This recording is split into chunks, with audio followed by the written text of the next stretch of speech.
All right. Well, it looks like FaceIQ isn't going to come to the table at all anytime soon or really anytime at all. So it looks like I got to debate him myself. This is what the debate actually would look like if he had the temerity to face up for a debate instead of hiding like the coward that he actually is. So why don't we get started? Shall we? I mean, like people were really getting on large scale, like very cold hands and feet.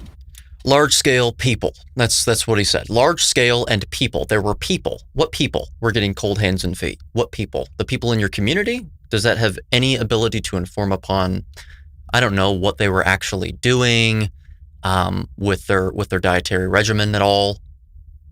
Does it have anything to do with what they might not have been doing? What were they actually doing? Did you personally coach these people? Did you ask how much they were consuming of protein and fat? Did you ask them any of this stuff? I just recently talked about cold hands and feet in a video that was all about American cheese, actually. Interestingly enough, it was towards the end. But also, I've talked about it in my community as well, my private health science community.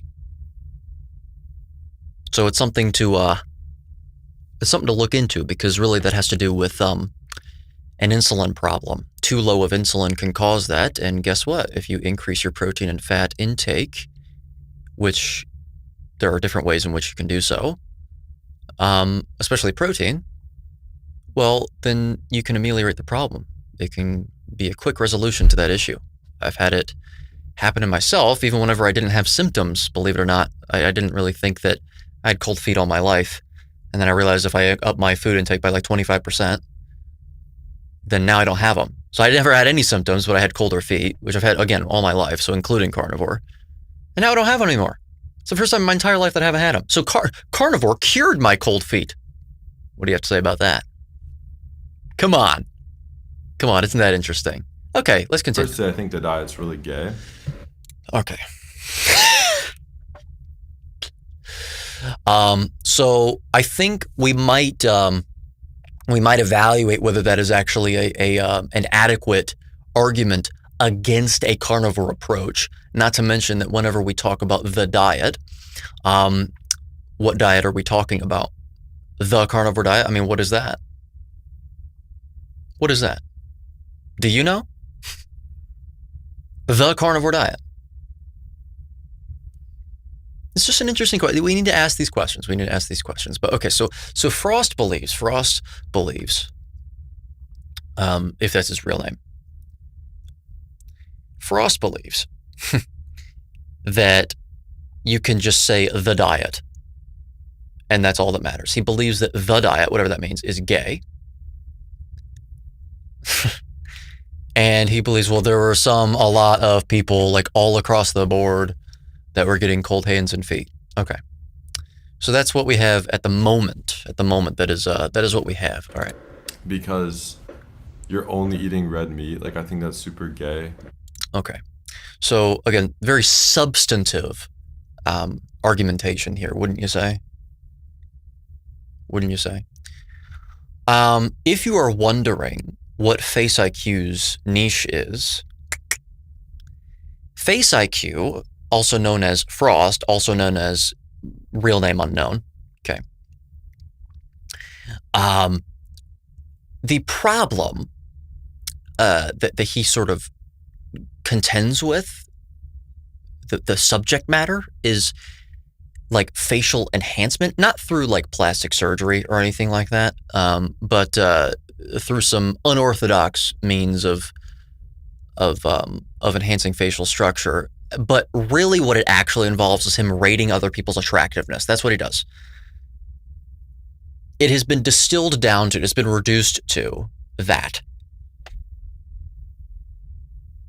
Okay, so anyway. And just for a little added context, Frost and I wouldn't even really say Frost and I had a feud. That's actually not accurate. What happened was he went off the rails, and I invited him on to have a chat, and it was very clear that he would send a comment and then he would delete it. Send a comment, delete it. And I was like, dude, I commented on his video, inviting him very, very respectfully, very cordially to come on. I think it would be a very productive conversation, etc. Comment was deleted. This is the type of person that he is. And then he says, well, I'll have a conversation with you Yeah, well, let's do it. And then whenever he was continuing to prolong it, I had made a live stream that said, okay, it's time to talk, FaceIQ. And then he responded and he was like, oh, so it's clearly just about money and clout. Yeah, Frost, don't you talk to me about clout. You promoted my book Contraindicated regularly on your channel. He doesn't have a book he doesn't have a book at all or anything that I would find useful or productive to actually promote at all. So don't get the pecking order switched up here, Frost. Don't do that. Don't do that. And now apparently there is word that, oh, well, now he's willing to have the conversation with me. No, too late. You could have made it work and you didn't. You could have made it work and you didn't. You decided to do that because of, well, again, his unfortunate cowardice. It is unfortunate. So, let's continue. I've looked through a lot of blood work, like... Really? Has he responsibly looked through blood work as the actual... Let's quit with the laughter here, right? Has he responsibly interpreted that blood work? Does he even know how to do so? You see, this is the thing. I just mentioned that my private health science community, far more science-based than his. His is all based on, well, I want to increase my attractiveness. I think it's filled with a bunch of insecure people. And I actually don't relish saying that. I wish that weren't the case. I know that might sound condescending and sarcastic. All I can say, really, is that I don't mean it that way. And you can believe it or not. My community is based on people that actually care about a disciplined pursuit of truth, and we cultivate that in the community. There's a lot of useful stuff happening. I'm about to cover just a bit. I mean, I've taken a little bit of I wouldn't say I've taken a bit of a hiatus, but from like reactions and stuff like that, it's been a minute. And I think that, it's time for me to bring that back. Been doing some interviews and some other types of videos. And I need to do that because there are some really useful stuff. I mean, there's a member that I will be mentioning soon. It comes to mind, who has been providing some very, very, what's the word that you would even use? Like profound insights into cancer through his thinking on this. And it needs to be shared. I mean, it is imperative. I think that we should be sending his paper to Dr. Seafried himself. That's the community I cultivate. I mentioned that. One of the other things that we are involved in is our CCI coaching program, where we actually have a bloods analyst accreditation that allows you to properly interpret these blood tests. So Frost says that he's interpreted blood tests. What have they said? That's the next question. What have they said? Very suggested. Consistently lower T3. Okay, so why does that necessarily matter? If you ask yourself that question, why does that necessarily matter? Now, by the way, I mean, there's no push. And so the people pictured here, you've got Seed Oil Bro, I think his name is Payden. And you've got Martin here. They're not providing sufficient pushback. They're not doing so. You got to push back more. You have to ask them these questions. Why does that necessarily matter? What are you implying? Too low of T3? I mean, what were the actual symptoms that you observed? And if that were actually the case, that they had too low of T3, then is the solution to start consuming hundreds of grams of carbs? And if so, why do you think that? Can it be ameliorated within the confines of carnivore? And why do you think, if you believe that it could, why do you believe that we shouldn't do it within the confines of carnivore? Marcus, yeah, right. Yeah, so, yeah, Marcus, I'm getting I have two Martins in my group. So now Martin's in my head.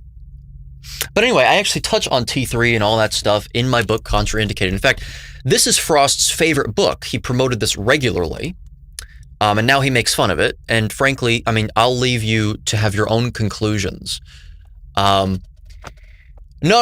So Seed Oil Bro is called Seed Oil Bro sarcastically. He's actually on our side, and Marcus is also on our side. In terms of our position, it's a sarcastic sort of poking fun kind of name. But anyway, FaceIQ promoted my book multiple times, Contraindicated. He said it was his favorite book. Now he makes fun of it because, again, I will leave you to have your own conclusions. But you might ask the question of whether this person had integrity to begin with and how much he actually believed his positions to begin with. So it's just something to consider. It's something to consider.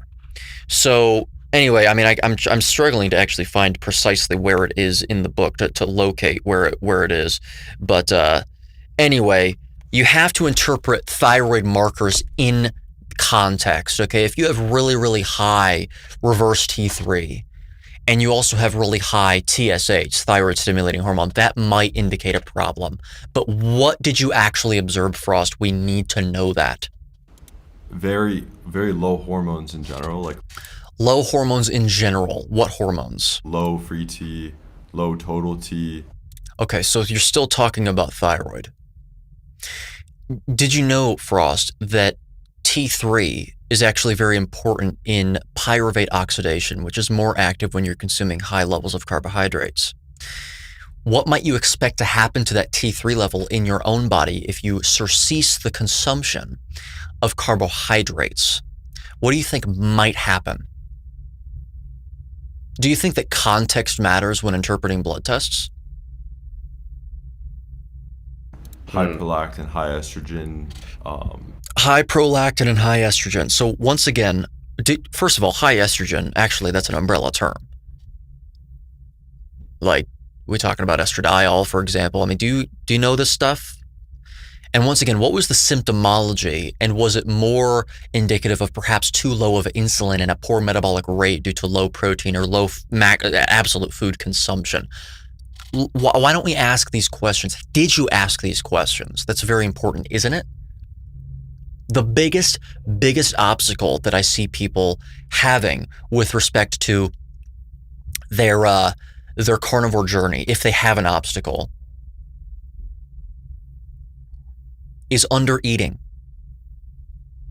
Undereating. Even when you're eating, I mean, this is the thing.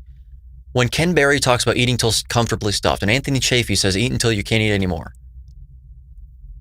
Totally agree. You can even then, however, still perhaps be undereating. Perhaps. I think it's pretty rare, but I think that it can happen. I think that it can happen. And then you have to you might have to use a tool, like I've talked about. I almost said historically. That's a little too grand of a term. In the past, for quite a while now, about dairy being able to be used as a tool in that respect. So again, check out my American cheese video that I did. I can't link in the top right corner of the screen because this is live. I wish I could add them in the replay. I don't really think I can, and even if I could, it's quite inefficient. But check that video out. It's called The Most Demonized Cheese in History, because of course it is. But anyway. LDL, sometimes I've seen a community member with 450 LDL. Okay, so why should we care about that? Can you explain to us, Frost, the etiology of heart disease? What actual significance does LDL have in the development of heart disease as a causal factor, or more accurately, an initiator of the process? Can you actually explain the hemodynamics? Do you understand the hemodynamics of heart disease? What makes you believe that LDL being that level is necessarily a concern, irrespective of circumstances? Can you provide that to us, Frost? Have you provided that to us in any of your videos? Again, this is what the debate would look like if he actually had the temerity to front up to a conversation. Notice, perhaps this is the reason why he hasn't shown up and why he won't show up, because it won't happen. I gave him plenty of time, ample time. How long did I go without even touching him in a reaction video? How long did I go? You tell me, my dear viewer. Don't misunderstand me. This mood and tone is not directed at you. But seriously, how long? You tell me. You comment below. You comment right now. I can see you, by the way. I can see you in the chat. At the moment, if you're watching the replay, go comment right now. I'm serious. I look. I see. Like, why don't we talk about that? Why don't we talk about that? Because I was very, very magnanimous, very forgiving. And I have been. And I still continue to be, in fact. But this seems like a little bit of cravenness, a little bit of pusillanimity exhibited from dear Frost here, our dear Frost. So anyway, let's continue. Which, the idea from carnivores is like, sort of prove to us that all these markers are bad on carnivore? Yes. Why wouldn't that be the question? The burden of proof is on you, is it not? And if you don't believe so, why? Why should it be in our, like, why is it our responsibility to provide you with a reason why it's bad? No, you need to provide us with a reason why this is a bad thing. But notice, again, Payton, Marcus, they're not providing sufficient counter pressure here. Now, this is not a denigration of either of them, but this is the reason why, perhaps the reason why Frost didn't actually talk to me. He's talked to them multiple times. What does that suggest? Again, with Frost, he would be like, "Whoa, clout. You just want it for clout. That's why." Again, don't talk to me about clout, Frost. Who was the one promoting whose book? Okay. But I think that's from like a place of not being open-minded, because I think Why? So in order to be open-minded, we have to immediately accept the notion that something that is outside of normative ranges is therefore indicative of a problem, irrespective of any present symptomology whatsoever. Is that what we ought to suggest? Is that what we're suggesting here? Is that what we ought to believe? What are normative ranges based on? Do you actually know how they calculate those? You know what database is being considered? Well, I'll tell you, my dear viewer, you already know quite a bit because, well, you're watching me. You're watching me. But the actual answer comes down to people that visit clinics and doctors' offices. Not only that, it's actually less than that. It's people that visit those clinics and doctors' offices that actually get their bloods done and bloods tested. What is the average population demographic? What does the average demographic look like of people that actually visit a doctor's office or a clinic's office? A physician. What does that look like? Does it look like something different from people that are eating, I don't know, a ketogenic carnivorous style of diet? Or does it look the same? Well, I'll leave you to decide the answer to that question. But I think I've done my part here. I think that we can sort of agree that it's going to be different. Wouldn't you say? Okay. I've got to drink my water. Got to drink my water here. Anyway, let's continue, shall we? when you look at carnivore blood work with an open mind, you're like, okay, the thyroid doesn't look so good. No. Frost, that is what happens when you look at carnivore with an open mind and also an ignorant one. You see, you have I actually don't doubt that you have the open-mindedness now. I think that what happened is you became more quote-unquote open-minded in this sort of like enlightenment, aesthetic that you wanted to conform within. It's like enlightenment, you transcend your current consciousness. But what happened is because you were already ignorant to begin with, you didn't actually say anything that I said because you understood it. You said it because it fit within something that appealed to you. That's different. You're just not actually thinking about it. You're just, you're an actual parrot. I think what happened is you combine those two things together, you become so open-minded that your brain falls out of your head. And in fact, what happens is what is actually paradoxical to your purported goal, which is, the purported goal being to pursue the truth. What actually happens is that you just become even more unabashedly and shamelessly pursuant towards aesthetics that you think look okay or look like something that appeals to you in some sort of superficial way. I think that's probably what happened. And that happened to manifest itself as a Rapedian style of eating with all this sugar and carbohydrates and all this stuff. And that's actually what happened. I don't disbelieve that you actually are now more open-minded than you used to be.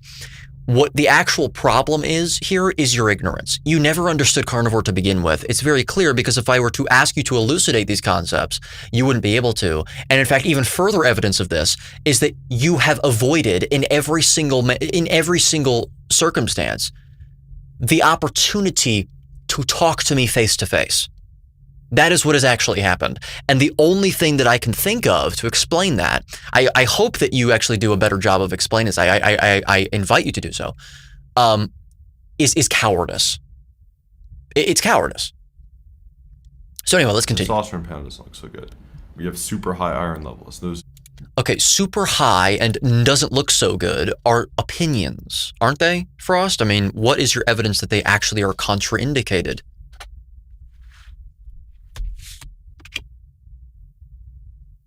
Contraindicated. Anything that I've spoken about, by the way, the health science community, the CCI program to get you internationally accredited as a coach, and my book and all that, just refer to the link in the description below. Sign up for the free newsletter. First name, last name, email, done. It takes 10 seconds. I'm not kidding. You can probably count down you can out loud. So long as you have good connection. Those can oxidize poof in the body as well when it's super high. Like, do you mean oxidize or peroxidize, Frost? Do you actually know the distinction between the two? This picture is forming where it's not something I see as optimal on a large scale. Right, but you haven't provided. Have you provided any evidence to suggest that it isn't optimal? And if so, what is it? Okay, right. But like, what do you think? Like these optimal biomarkers are based around people on a standard diet, like the established. Correct. Marcus has it correct here. There you go. Is he wrong? Are we going to say he's wrong? Of what's optimal, like the ranges, let's say LDL or T3 or free testosterone are based around. Okay, generally, this is a good response. I wouldn't have even lended credence to the LDL argument, though, because now that actually implies that the only problem with his criticism of high LDL is that, well, it's based on normative ranges. But that actually lends credence to the idea that it can be, like 450 in certain circumstances can be extremely high, but actually in no circumstance is that really, really high unless you have genuine familial hypercholesterolemia, which is a genetic disorder that causes serious problems. And usually it causes serious problems, during teenage years. People on standard diet, like it's not representative of the carnivore population, Right. So let's see what Frost has to say in response to this. Let's actually see if it's a very robust response and a substantive response. Something different than, I don't know, say eating red meat only is gay. I think it's probably something better. But we all have inferences about, let's say like testosterone for men, the ideal range is, 300 to 800. Again, according to whom, on the basis of what? You just said we had inferences and then just repeated yourself, did you not? How is that different from what you just said earlier? You're just responding with the same thing. Right. But then we want to be optimal. We would never have an issue with having 1,000 because we understand. Exactly. What? I don't even know what he's trying to say here. Again, this is why it would be very useful to have a conversation. I'm not really understanding what he's saying here. I have no idea what that means. Then we would have no problem being at 1,000. I think what he's saying is that the entire reason why we've put a cap on the optimal range of testosterone is because we've actually observed that once you go beyond that point, there are problems. And so he's saying that that's why the cap has been applied. I think that's actually the best. Yeah, I think that's probably what he's saying. But then if that's the case, like again, who is to say that if you did get to 1,000 with different means than what we're seeing whenever that cap was applied, or that was seen whenever you actually got these other people that are considered in the analysis to 1,000, that it would be just as bad? You don't know that. That's the problem here, isn't it? What hormones are kind of things, if we're trying to be optimal, we probably want a little higher or lower.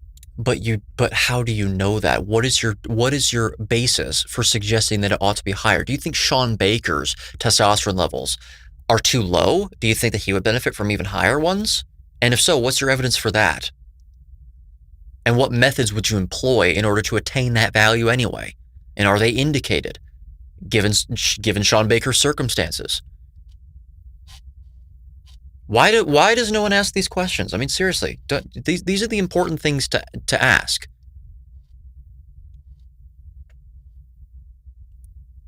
Than the standard population. So if the cortisol range is on the standard population, then on carnivore you have twice that cortisol chronically, which that's actually Okay, so also he's talking about higher cortisol. Here's the thing about that. Did you know that cortisol is involved in the gluconeogenic pathway, specifically involved in the increased rate of production of 3 of the enzymes in such a pathway, those being phosphoenol pyruvate carboxykinase, usually shortened to PepsiK, fructose 1,6-bisphosphatase, and pyruvate carboxylase in the liver.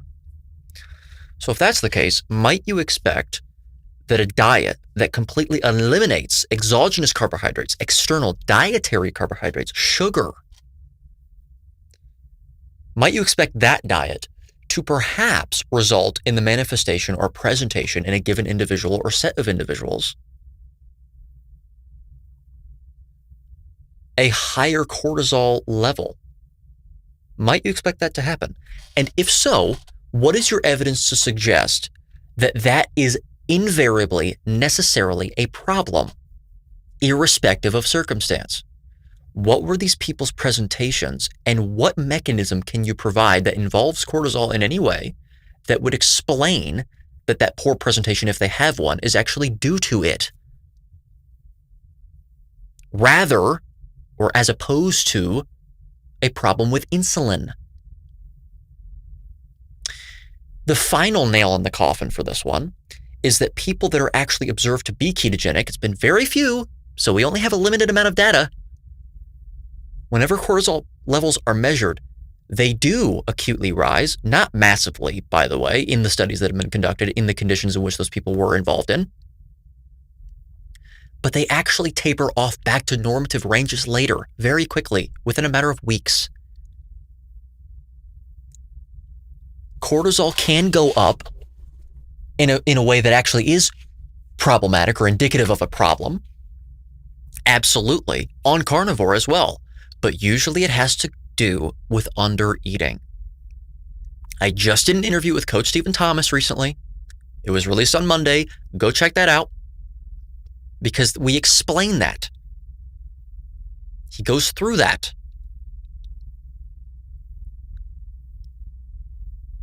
Anyway, let's continue. competing for all the same precursors of all your protective hormones like testosterone, DHEA, etc.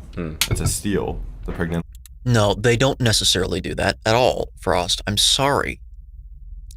Yes, many of the same constituents, well, that's not a good way to start the sentence. Many of these hormones have the same constituents, the base constituents. It doesn't mean they're stealing, because what if there will just be an increased demand to consume the damn thing if you're in a different circumstance? You can't just say things in a reductionist fashion responsibly. It's irresponsible to do those things. Now, I'm not denigrating you for being ignorant. I'm denigrating you actually for being arrogant, which is different. You are lacking sufficient intellectual fortitude to even recognize that you lack intellectual fortitude appropriate for this level of discussion. You do not possess it. Again, do not get the pecking order out of whack here, Frost. Let's get your ego in check.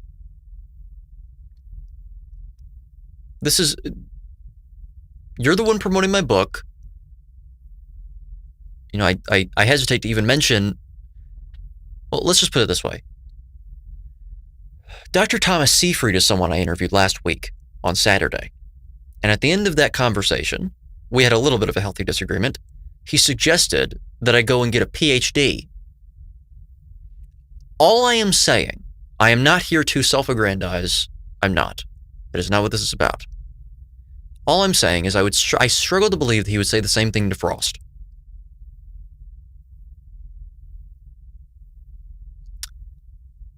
Let's continue. Hormone steal is how it's referred to. So It's how it's referred to. Well, according to whom? if you have lots of adrenaline and cortisol, and that's more than Where did adrenaline come from, Frost? Are people just walking around with high adrenaline on carnivore? That'd be funny.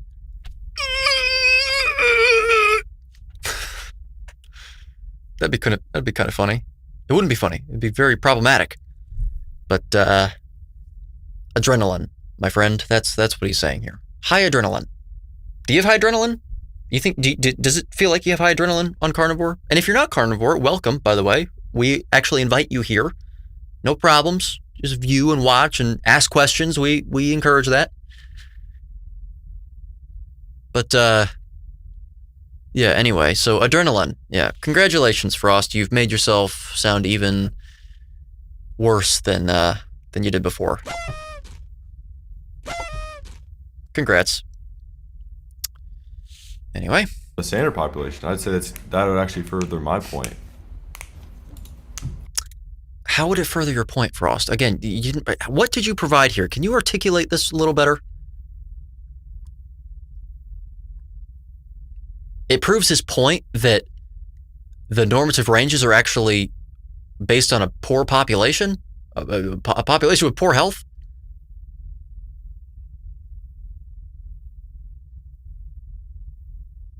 What? Okay. So Okay, Marcus, what are you doing? Marcus, you and I have to have a conversation. How about that? How about that? We'll bring you up to give your perspective on this. Not okay. Come on, man. why would the downstream effects be the same? Granting twice the cortisol level, which I have not observed, why would the downstream effects of that be the same on somebody? Understand what I'm saying? Oh wait, you're cutting out a bit for me, I think. Yeah, it's for me too. Okay. Shoot. It's for me too. Well, so say we grant twice the cortisol level in a carnivore person, right? Without the Yeah. symptomology, why would the downstream effects of that be the same? Why Great question, Peyton. Great question. wouldn't it be fundamentally a different profile? Like, why would that maybe not be a new baseline? I mean, again, I've not seen this chronic cortisol sure. elevation. Well, yeah, so that's something where the symptomology is paired from what I've observed. And Right. So there is symptomology in what you've observed and how many people doing precisely what and how much individual intervention and question, well, I wouldn't say interrogation, but inquisition. How much inquiry was involved in these people's lives with you as the host. Okay, because these things matter. Eddie GPT back in action. That distinction matters. That matters. That matters. These things matter, Frost. Tremendously. You are underestimating the significance of all of these individual factors that all culminate into a given presentation, a given signal, you might say.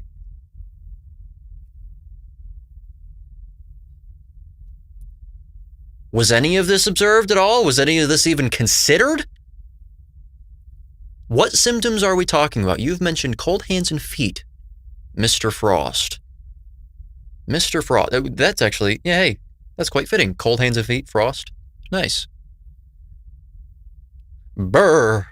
by the way, like, what's interesting is I would say I might have the most data out of many people on carnivore because I've had.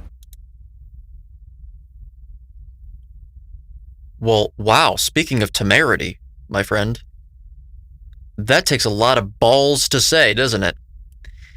You might say that it takes a lot of cognitive dissonance. And we tend to say big ego, like an inflated ego. Usually it's the opposite. An overcompensation.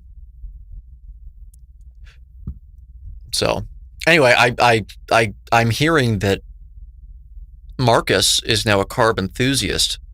So actually, it's even better that I have him. It's even more imperative that I have him on the channel, right? But no, not really. I actually don't think so. At this point, A community for about a year coaching carnivore.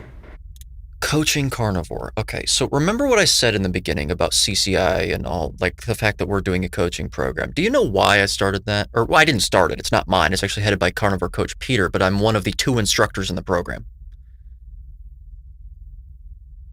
Co-founder Edward. Okay. The reason why I decided to go along with it actually was because there are so many coaches online. Take Frost here, for example. Okay, I want you to listen to what he's saying right now. Or rather, what he's not saying. He's not really saying anything, is he? It's kind of boring.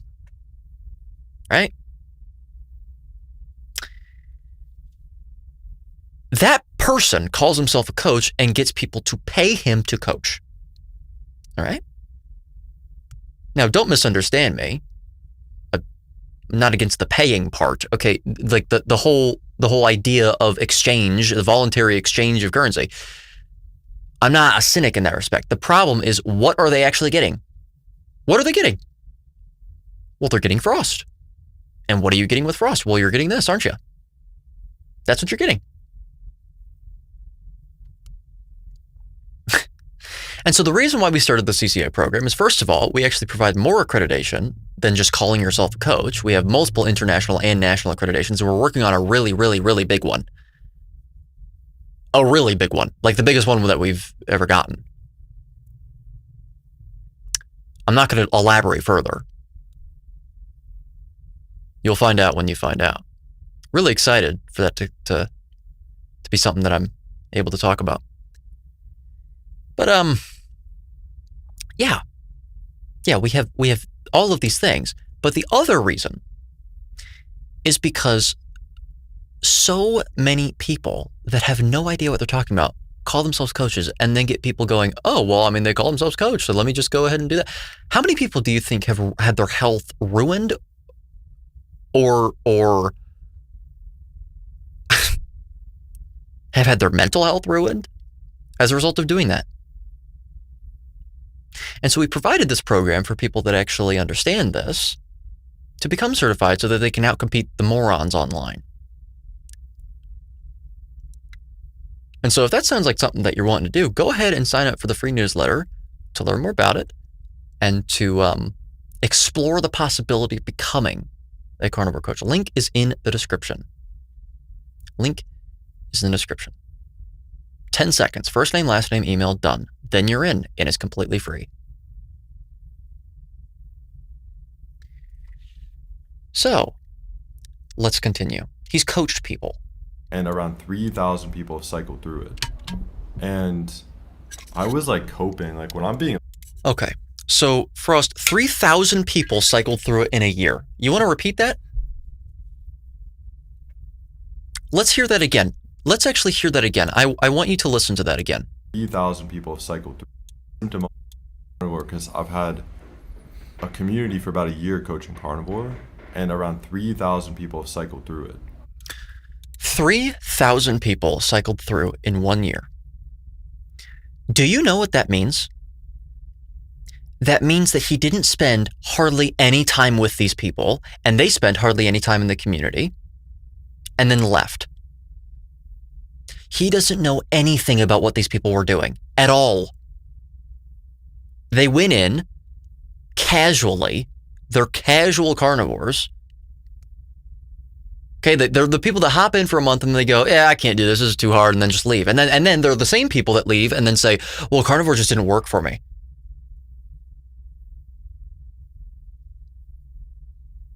That's the problem. And I was like hoping, like when I'm being open-minded, bro, people do not have a good experience on this diet from my experience. Okay, so Frost, first of all, I mean, I don't even know what to say at this point because I've already said everything. 3,000 people cycled through in 1 year, and he is saying that means that he has sufficient data to tell people with conviction that a carnivore diet is not optimal for people because people went in for a month and then said, yeah, I'm done, and then left. 3,000, what is the math on that? What's the math on that? 3,000 people divided by 12 per month. Per month. Why don't we go ahead and do the math on that? Okay, let's do this. 3,000 divided by 12. What is that, like 250? Yeah, that's 250. That's 250. Okay. There's 250 people per month. Divide by 31. It's 8 people a day. 8 people a day.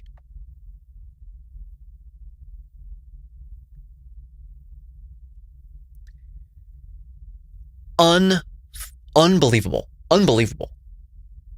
So again, why don't we consider these things? What? He had every opportunity to speak with me, and then he didn't. That was his decision. He made time to speak with Marcus and Payton, so I don't want to hear any excuses. Well, now that I'm back in the U.S. Get the hell out of here. Everyone sees through your nonsense. Come on. Everyone sees through it. We know exactly what the reasons are. He will never admit it. Let's continue. Like, you know, the adherence is damn near unapplicable. Like, it's very hard for a person. The adherence is inapplicable. What does that mean? I don't think he's speaking correctly. That's not correct grammar. The adherence is something that he sees low in frequency. Yeah, in your demographic of people that you observed in a community that's primarily based on facial aspects and facial enhancement rather than diet. You are not capable of coaching people because of your ignorance, Frost. Let's continue. Actually stick to it because it's so unintuitive. It's so restrictive. It's so unintuitive. How? What do you mean, unintuitive? So are you suggesting, Frost, that you're in favor of intuitive eating as it stands today? Or do you think that you should exclude things? Because if I lived based on my intuition, a lot of people, I mean, what do you mean by intuition? That's a good question, because most people mean by intuition just whatever their brain looks at first and then thinks I should do. Okay, well, if that were the case, oh boy, the way that I would look if I did that, the way that I would behave if I lived intuitively, I mean, in other words, what it means is to forfeit your consciousness. It's not intuitive. Yes, some things we have to do in order to inculcate virtue and inculcate, virtue is pretty much the word that I'm looking for, to inculcate virtue and then establish habits in sort of an Aristotelian way, right? It's much of human behavior is that. So unintuitive, okay. It's restrictive. Of course it is. You know what else is restrictive, Frost? Diabetes.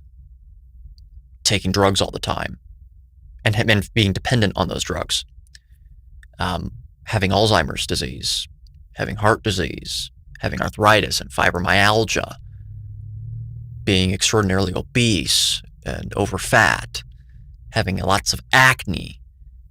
Psoriasis and eczema, having all of these things that are actually representative of deviations away from the appropriate behavior for any species, but in our case, most relevant here, the human organism. Okay, evolutionary biology shows us that. Like, I can't eat ripe fruits anymore. I have to limit dairy because of casomorphines. Oh, I can't. Well, the casomorphines actually isn't the problem. It can be a problem, absolutely, but there are other addictive tendencies that actually have to do with the milk globules themselves in dairy. But who's to say that you necessarily should cut out dairy? I've said that if you can get away from dairy, go ahead, but just be very intentional and use it as a tool is what I've said. So even eat chicken because of PUFA, like, it's barely even. Well, who said that you can't eat chicken because of PUFA? I've said to be intentional with the consumption of chicken, and I do think that is a suboptimal source of nutrition for sure. But again, what matters more, Frost? What matters more, your health or subserving a primitive desire to perpetuate an addiction? Applicable. But then among the people that follow it, it's like a 50% of people even feel okay. Like 50%. 50% of people, really? So where'd you pull that number from? Because I have a pretty good idea of where that number came from, Frost. Dare I suggest?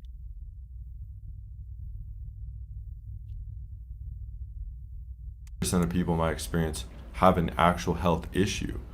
And when the goal here is like helping people fix their health, I mean, of course.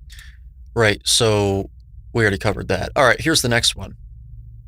Here's the next clip here of nonsense. I don't personally only eat red meat and butter. I'll never do it again.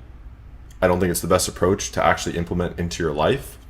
If you have the goal of being healthy, having good training performance, having optimal hormones, that's the key.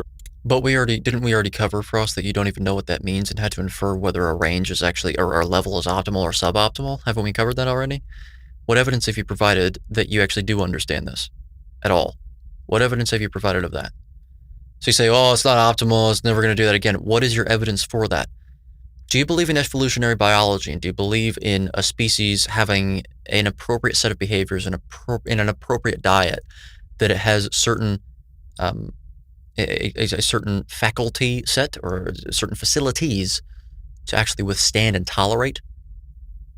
Do you believe that, Frost? Maybe we should start there. Right there, especially thyroid hormones, having optimal, if you want to be well, we already covered this, didn't we? Optimal. I don't think only eating protein and fat seems to be conducive to that. Why? You haven't explained that. You haven't explained the mechanism. Because if you actually did, you'd understand that it's very, very, very superficial, this reasoning. It's vapid, in other words. It's very unsophisticated. Frost, the reason why you are suggesting that carbohydrates are optimal for this, and indicated in the circumstance, in the human body, in the human diet, is because of its effects on insulin and how that has many subsequent effects on the things that you're talking about. But doesn't protein do so as well? And what is your reason for doing so with carbohydrates instead of protein and fat? Does protein and fat have the same proclivity, or rather propensity, to induce harm as exogenous carbohydrates do? Okay, I'm not sitting here saying that you should feel like a total monster and a loser if you consume like an apple or something. I'm sitting here saying, understand that it's suboptimal and that you should be not doing that. Like, understand that. But if you I've always said, make peace with yourself, because you're not going to actually you're not going to inculcate good behavior into yourself with constant berating of your own self, unconsciously or consciously. So I'm not saying that. I'm not saying that you should feel guilty to a counterproductive degree if you have, like, well, someone will know what I'm talking about when I say 5 cherries, all right? You have to make peace with yourself. But, anyway. It's just, we can still recognize an ideal, right? We can recognize an ideal. If you're comfortable eating 5 cherries a day, you go right ahead, but you need to understand that it's not the most optimal thing you can do. Even if you're 99% there, even if you're 95 or 90%, there's still the 100%, right? Anyway, let's continue. Based on the keto RCTs, based on... What keto RCTs? Frost, do you even know how to interpret an RCT, a randomized controlled trial? Do you understand how to observe statistical significance and how that compares to practical significance? Do you understand how to actually calculate statistical power, beta and alpha values, what statistical significance even is in the first place, how to achieve it based on a sampling distribution, which is actually based on a sample distribution? That's why because you can't actually measure the population. It's based on a hypothetical population that doesn't exist whenever you use a standard error. Do you even know basic statistics? Do you know anything about inferential statistics versus descriptive? Do you know how to interpret a regression analysis? Do you understand biostatistics? Do you understand how to interpret any of this? Not to mention, even if you don't, how many keto RCTs are even available to us of any integrity and utility whatsoever? How many, Frost? Do you have any clue how to interpret any of this? Provide it. Cite it. Cite just one thing. All the lab work are reviewed from people in my community. You mean the 3,000 that cycled over the course of a year? How'd you even have time to do that? Frost, you have time to do that, but you don't have time to sit down for a 1-hour conversation. Yeah. See how there's a little bit of disconnect with the facts, wouldn't you say? Anyway. Oh, clout. Oh, he's just chasing the clout. Yeah, well, you keep making excuses, Frost. Again, don't get the pecking order mixed up here. You're the one promoting my book, or at least you were, a lot. and you don't have anything that I think is worth promoting. So don't get it mixed up. Don't get this dynamic mixed up whatsoever. Based on the surveys in my community. You did a survey in your community. Do you even know how to actually conduct a survey properly? In fact, fun fact, with basic statistics, that would yield a sample proportion, not a sample mean. Because it's based on yes or no, whatever. It's a binomial sort of thing. Oh, gosh. The actual adherence of a carnivore diet, super low. Very.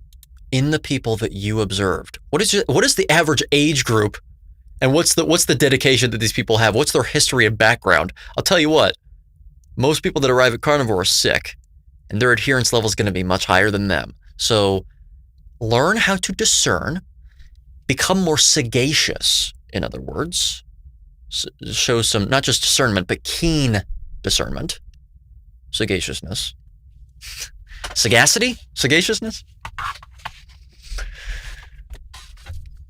For us, you're just not ready. And I wish that you were. I wish you were. I think it's actually kind of sad, isn't it?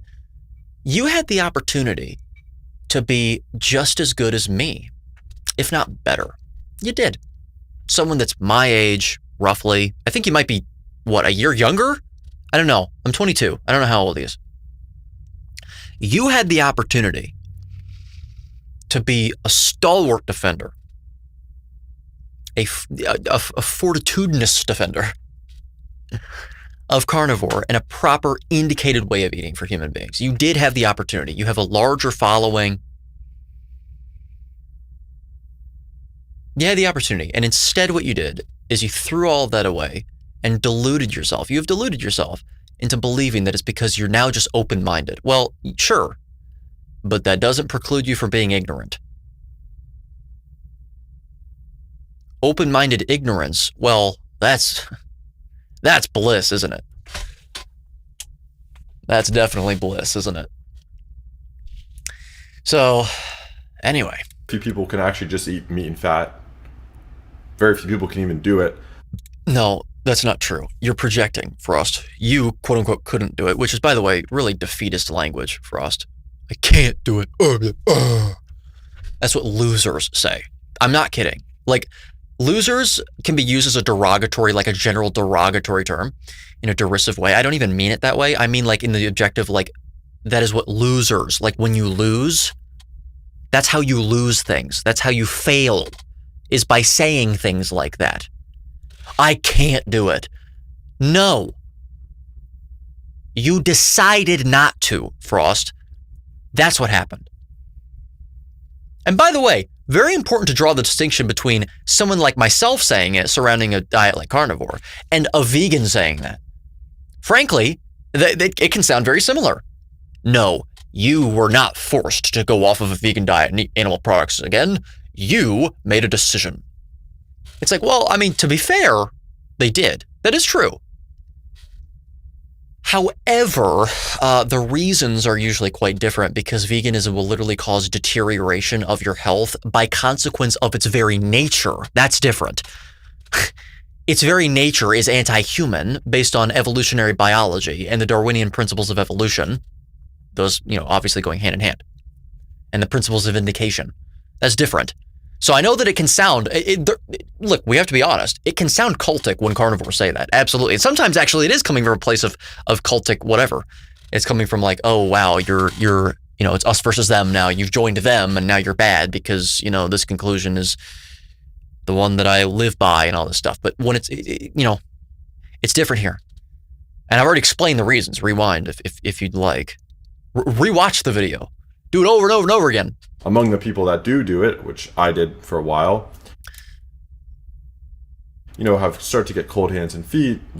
Okay, so that means that you're under-eating, Frost. That is very, very obviously what that is. It's indicative of a poor metabolic or a lower metabolic rate. Yes, correct. It is the most common thing that I've observed.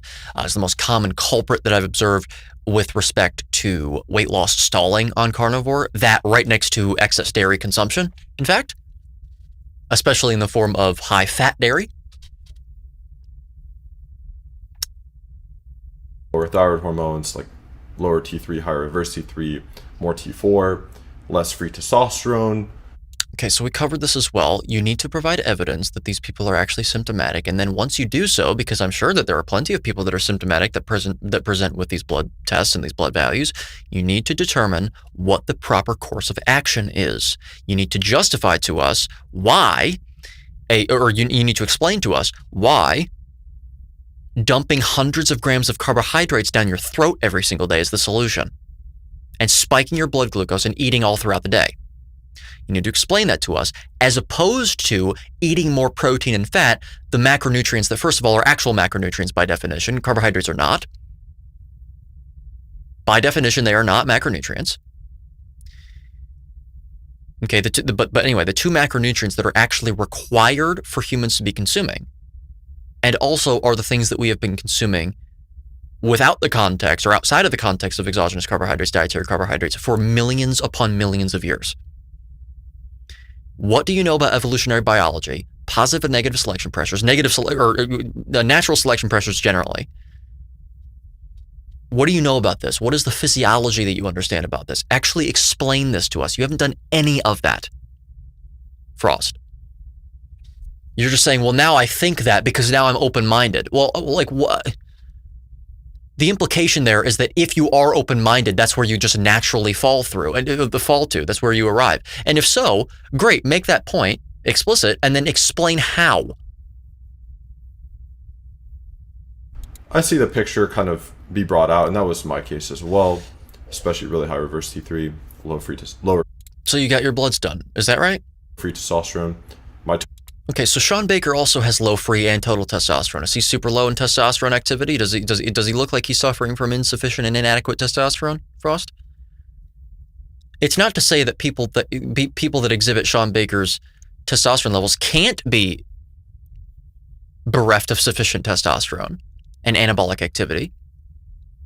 But what it does mean is that clearly, just because you are at that range does not necessarily mean that you are too low in anabolic activity and testosterone. Total testosterone was like 750 to 800, I forget, but pretty good. But the free testosterone was low. Pretty good in your opinion, based on a flawed understanding of human physiology. Of course, in terms of the actual applicability, the diet is extremely unenjoyable long term. I disagree. That's your opinion. Like just eating, okay, we're going to eat these two foods for the rest of our life. Who said that? It's not really even a... What makes you think that you have to consume two foods for the rest of your life on carnivore? I mean, where is he getting this from? Where is he getting this from?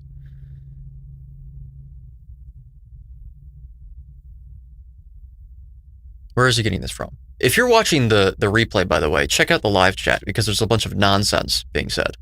It's pretty funny. It's not even a valid, applicable option. That's why people like Bart K don't follow the diet. They go drinking alcohol every weekend. Eddie Goki doesn't follow the diet. That's not true.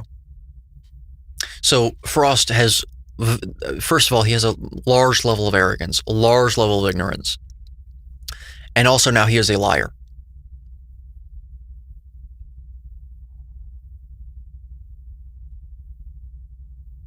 He is a liar. That is who Frost is as a person. He lies.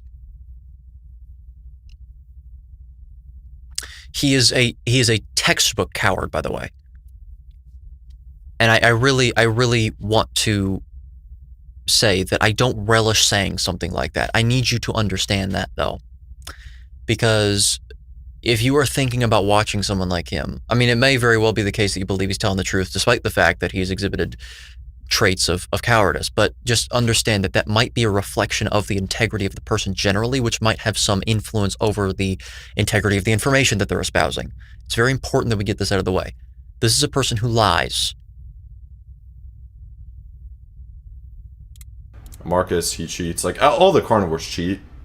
Okay, so hold on. First of all, first you said they don't do the diet. Then you said they cheat. Now, those two things are not the same thing at all. Yes, I have quote-unquote I've deviated away. I've transgressed away from the diet. And every single time I've done so, I have made it more and more difficult for me to do that thing. Those behaviors have not redounded to my suffering It's done quite the opposite, in fact. Every time I would visit my mother's house on Sunday mornings, she doesn't eat the same way I do. She lives with her husband, my stepfather. She lives with my little brother. My younger brother is what I should say now. He is 13 years old. They eat traditionally. And by traditionally, I mean the modern diet. So there would be things that I would encounter, that I would be inundated with. And I wouldn't binge.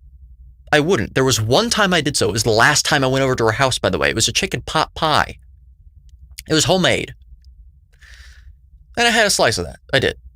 And I talked about it. But it would be like, you know, like I don't know, they were all really tiny things that I would have. But they all added up, right? Because she had a lot of them. I have stopped going over to her house, and I have now forced her to come over to mine every Sunday. If there's something in the house that my fiance has, because she's not as strict as me, that I don't want, we have lock boxes in the fridge. She now puts them in there, and I can't access it because I don't know the code. Every single time I've done it, I've gotten stricter as a result. And it has not been to my detriment. In fact, it has been quite the opposite. It is liberating. Frost. So basically what Frost is saying is that, well, if you deviate, then therefore that's indicative of the diet being problematic. Well, let's extrapolate that logic to cigarettes and alcohol. Why don't we? Why don't we go ahead and do that, Frost? What's the problem there? Can you tell me what the problem is there?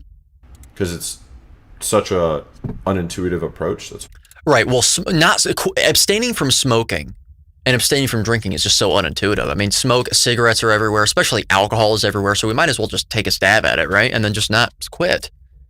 Because I mean, it's just really difficult to quit. And, you know, sometimes I find myself whenever I'm in front of alcohol, I have this, sense of compulsion towards that alcohol, right? And so I might as well just give in, right? Right.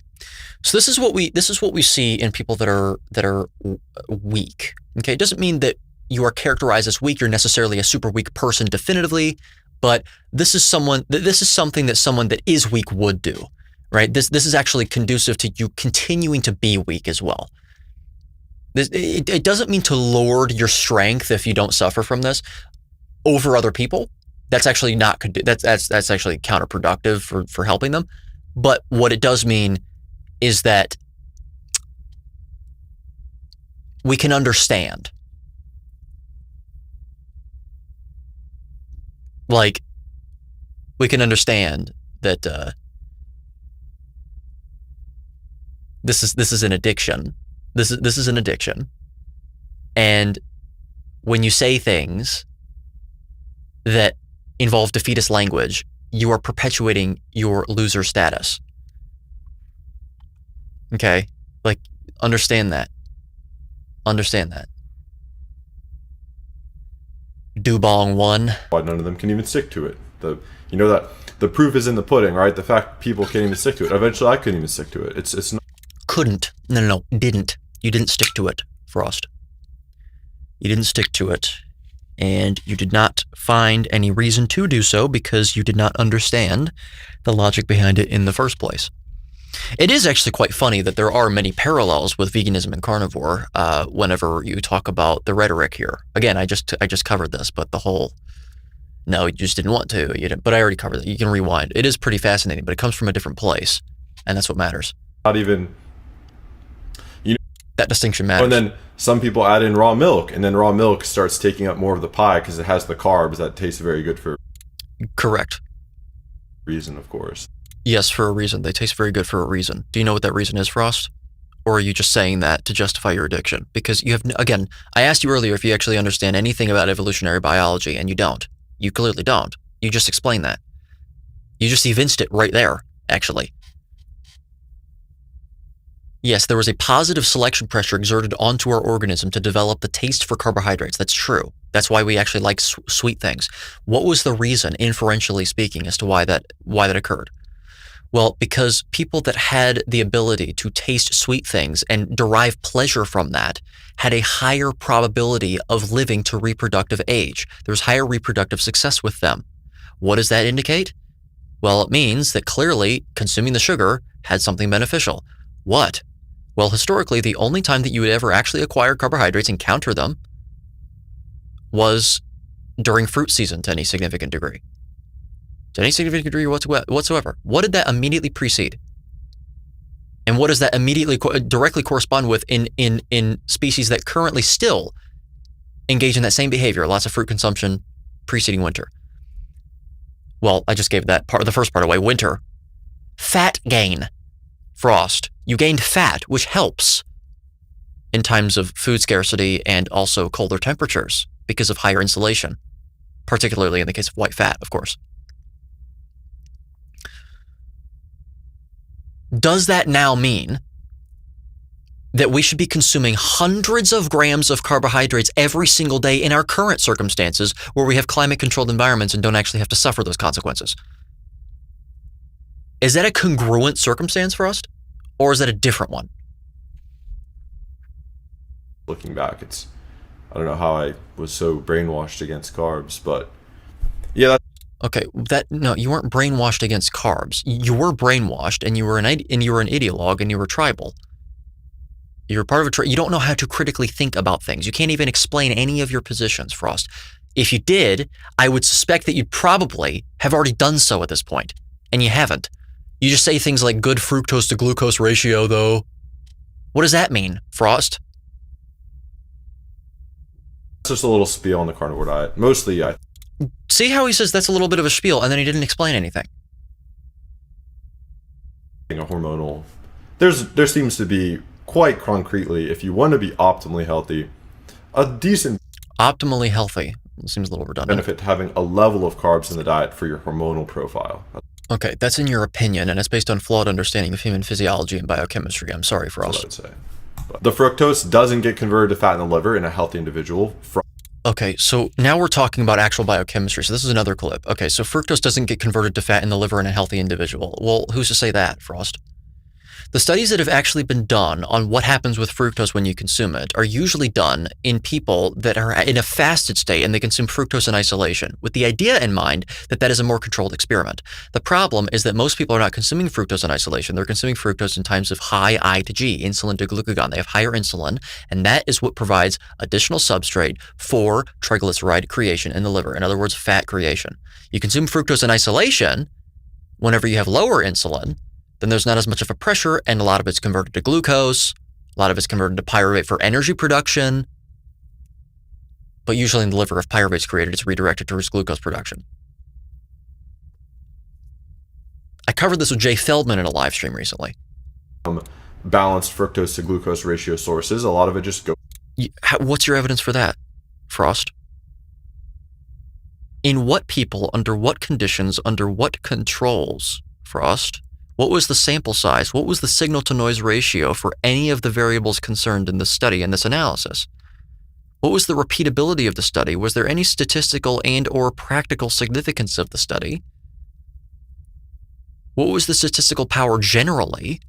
So the alpha and beta values used to construct those thresholds? Do you know anything about this? Do you even know what a distribution curve is? Frost, do you know how to interpret statistical analyses at all? Liver glycogen. Oh, yes. For some reason, I forgot about glycogen. Duh. Jeez. Yes, pyruvate's also it's converted to glucose for glycogen as well. Duh. Yes. But anyway, same point. So it goes, yes. Okay, so in times of low insulin, it can be used for glycogen replenishment. Great. So let me ask you, Frost, whenever you're consuming fructose in, I don't know, the context of honey and blueberries, is that going to be in times of low insulin or is it going to be in times of higher insulin? What did the studies actually do? What were the studies involving?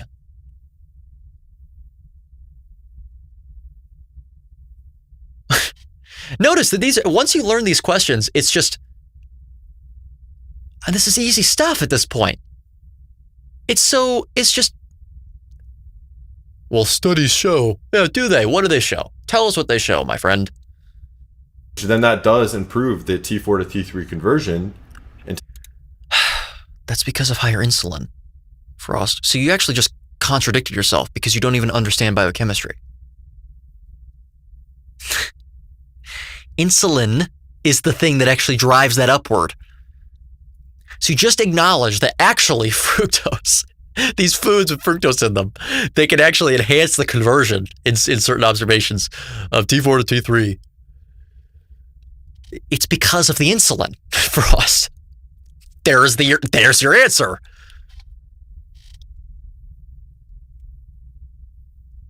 Nathan. I'm seeing that his name is Nathan. Nathan. Oh my gosh, finally. Gosh, they call him Frost, this fake name. Give me a break. What is the need for making a fake name? What's that about? Anyway, whatever. Nathan. My friend Nathan, my dear old friend Nathan, my former friend. He's gone off the rails. He's taken a different path. Active thyroid hormone, especially when you're getting more than one insulin signal per day, like you have. So you just okay. So you're acknowledging that insulin's part of this, but you just said that fructose. Well, I mean, I suppose it is actually contradictory, but not as obvious as I was saying earlier. Because fat creation is actually usually mediated by insulin, it increases the maximum velocity of the reaction of triglyceride synthesis. Vmax is what they call it with Michaelis-Menten kinetics language. So, anyway. Carnivore. You know, that's the main thing I realized with carbs is like the harms I thought that there were. Thought that there were. There are harms. What is glycation? What is diabetes, Frost? Nathan. I have to get used to this now. Nathan. Harms are actually complete speculation, and it's diabetes is speculation, folks.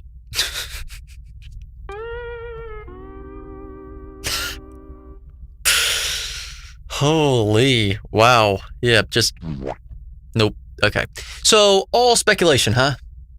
All speculation.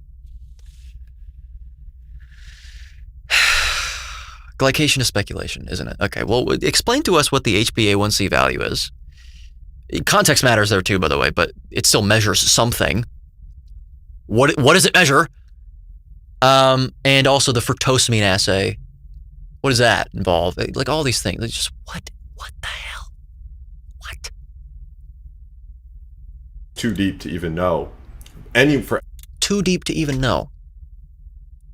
What he's trying to say is that there's more nuance to consider, which is absolutely true, but I've considered pretty much all of it. Anyone to know, not just me. And I looked into this a lot. But it doesn't matter how much you looked into it. It matters how you looked into it. What processes did you employ in your thinking or in your research and studying and reviewing? Not research, studying and reviewing. Research is left to people like Dr. Seyfried. Like, seriously, Nathan? It's an infinite rabbit hole of what will cause the most glycation, and exogenous sugar is. We're going to stick with Frost because now there's a little controversy as to whether that's his actual name. We'll just stick with Frost. Probably the least of your worries with glycation. I'd argue chronically elevated blood glucose, that is an issue. We're definitely not adapting. So hold on a minute. What's the most conducive way of achieving that? Frost. What's the most conducive way of achieving that?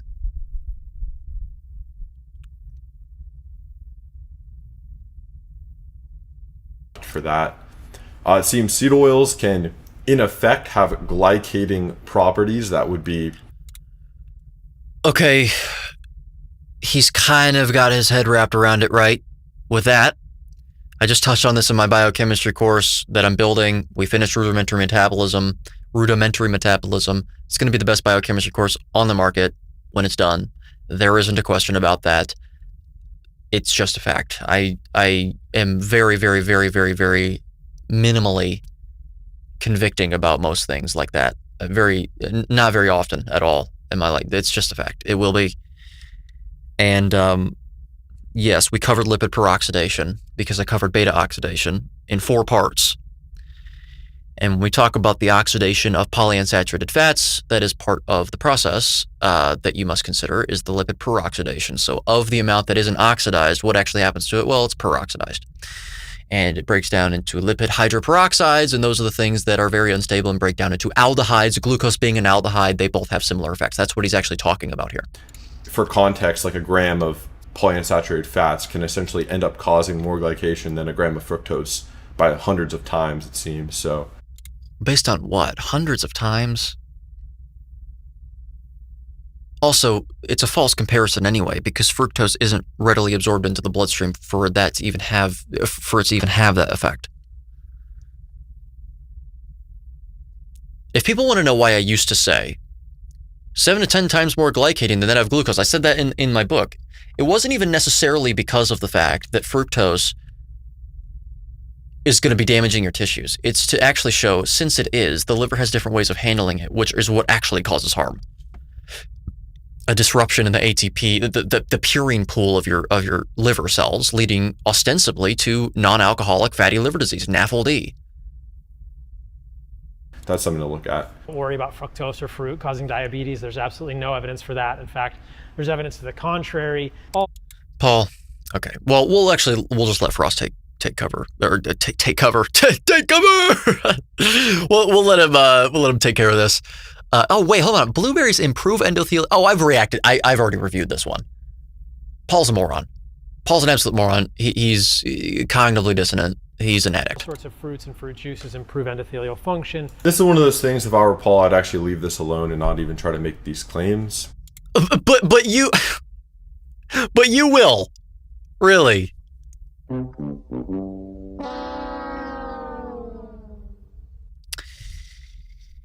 Oh, gosh. Because you can tear this apart. These claims are not actually brought out by good literature. Correct. So where are you getting this from? You just mentioned keto RCTs earlier. Randomized, double-blind, placebo-controlled clinical trial.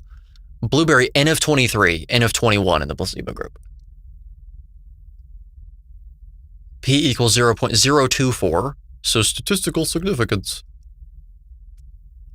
Even after adjusting for confounding factors. However, that language means that it also was shown in the raw data. Improvement in endothelial function measured how? Over what time frame? And what else were these people consuming? Etc., etc. Negative 0.33 plus or minus 0.14. And then you have to ask whether that's a standard error or a standard deviation, because if it's a standard error, then the standard deviation, the noise was actually even greater. Yikes, because the standard error is calculated by taking the standard deviation of the sample and dividing it by the square root of your sample size. So, anyway. It's not something I would try to make the claim. Decrease But you did with the keto RCTs, didn't you? So what's your point? oxidative stress in the human body, improve DNA repair. So I think fruit is a healthy thing. It's not something I would try to claim. When it's Wow. So this is Frost wanting to remain responsible here with his rhetoric and sound responsible. It's not the right logical framework. Who does that sound like? It's not the right frame.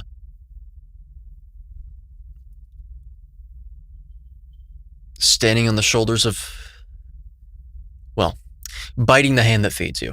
That's what this is. You know, then at some point you realize no one can have a guaranteed optimal diet, and especially... Huh? What?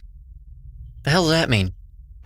Due to this, an approach such as only eating meat only, I would say there's actually more of a risk, because again, the people claiming that this is our I would say that, based on what? natural diet, it's really actually not at all. Like, literally not a single observed... What do you mean by optimal? Well, you keep saying the word optimal. You mean indicated diet for our species? Why don't you start talking like that? Is it because it sounds too similar to someone else? Give me a break. This guy. Get a load of this guy!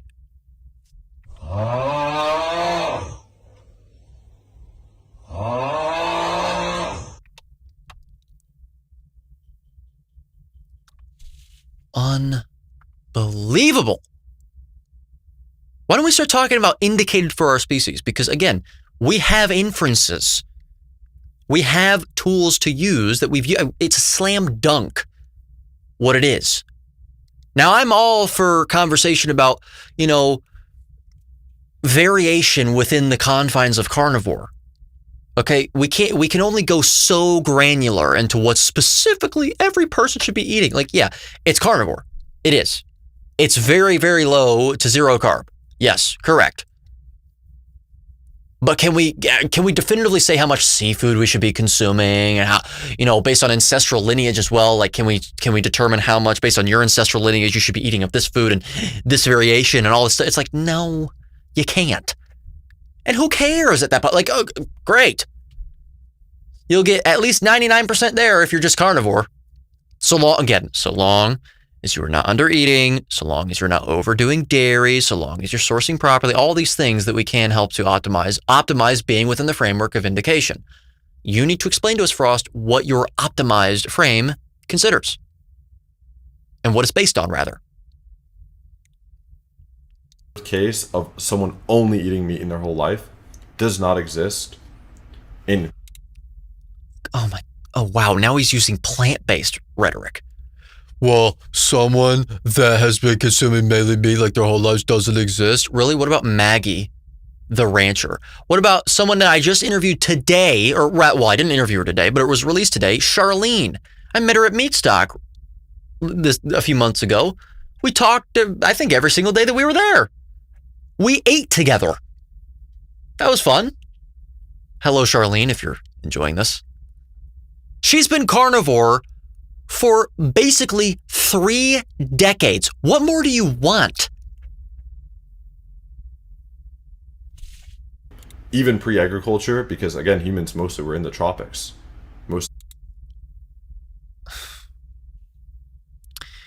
There is a member in my health science community that actually spent a significant amount of his childhood near the equator in Africa. He can attest that this is not true. Good luck getting fruit there too. There's a very specific location that you can get a lot of it, and that has been confounded by human intervention and innovation.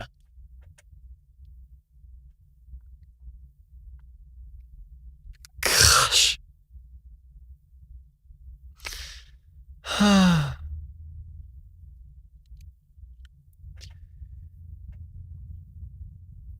Of our evolution, if you want to say, our development, we're in the tropics, where there's been honey for millions. Really? Oh, it was in the tropics because I said so. Because I said so. Right. Okay. Uh-huh. This is what I'm talking about. Just saying things. Just saying things.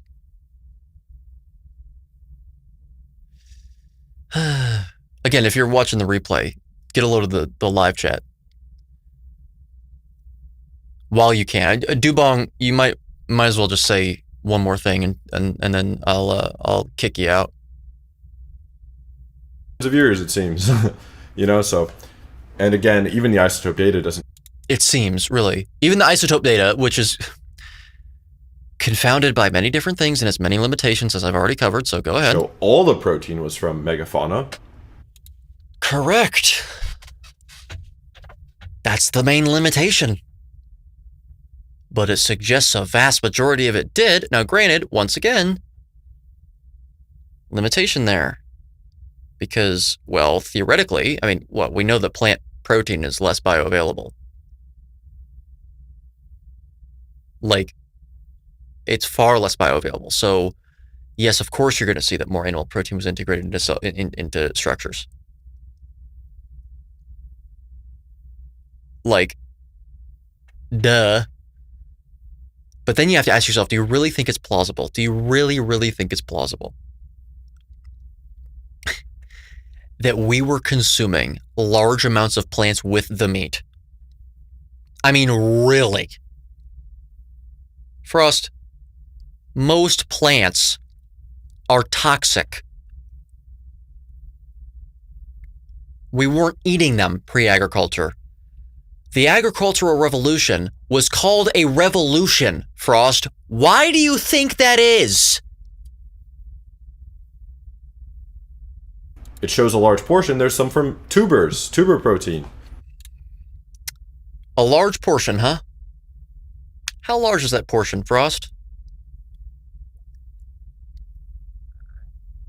Then you also have to ask, do we want to imitate the diet of those in an ice age? Was that the most abundant and thriving?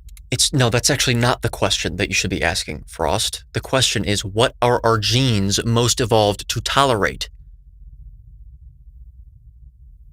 And then you ask that you find the answer to that question. Then you answer the question of, could it be even better? And that's a question that I really believe to have an answer that is no. Not really. I mean, maybe marginally better. But looking at our anthropological history and looking at everything else, like all the anthropology we have today, and the current analyses that we can conduct and perform in other areas of the world, of other animals, and their behavior, yeah, well,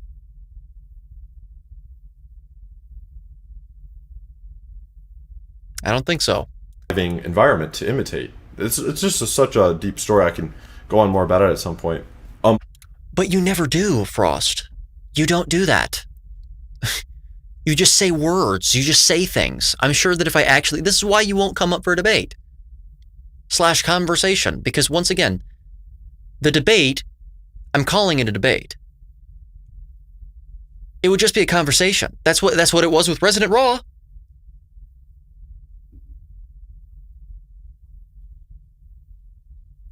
Among sugar, glucose is essentially the fuel of life. What are you talking about, Frost? Sugar is the fuel of life.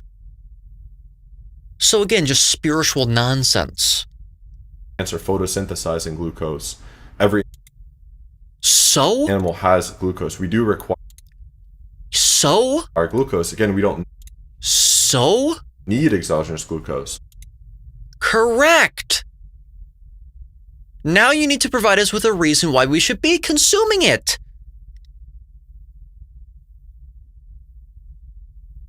But the idea that it tastes good to us for a very good reason. It's the correct fuel of all life. But no. Oh my gosh, I just explained it.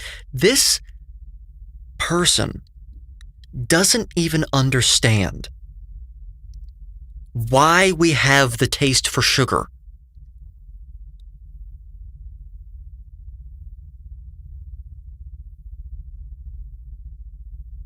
Like, what? The idea is it's damaging. It's the poison. It's the enemy. No, not invariably. We're talking about dietary carbohydrates. The molecule of glucose and fructose. Molecules. Honestly, kind of crazy, especially. Also, glucose and fructose are different. Glucose is a fuel for life, not the fuel of life. That's like, what? It's a fuel for life. I'm using it right now. Fructose is not. Fructose is... There's no purpose for fructose except for sperm cells.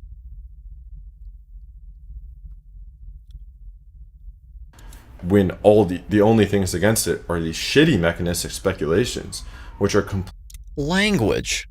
Also, mechanistic speculation, is it really? In other words, he's talking about reductionism.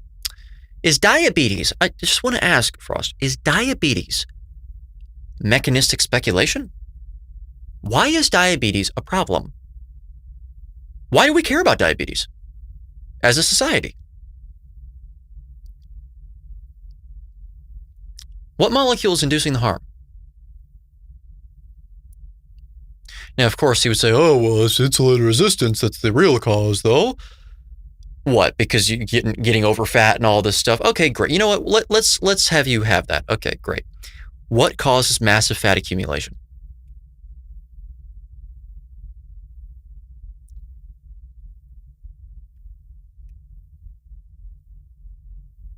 Unbelievable.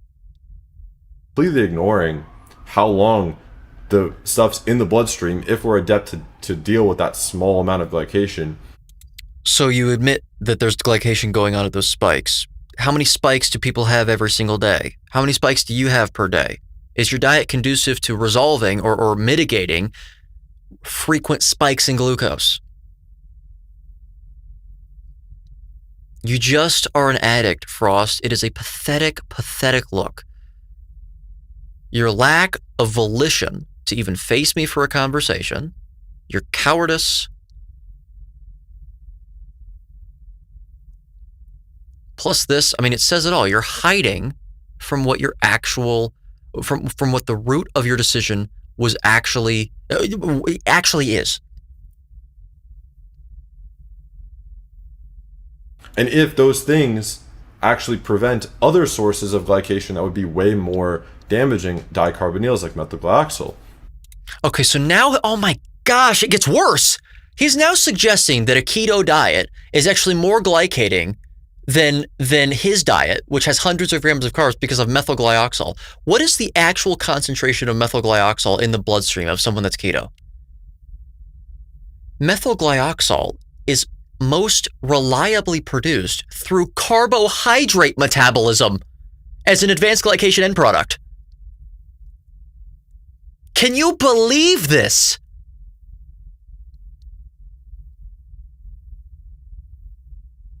If you're that worried about methylglyoxal, you would cut the carbs.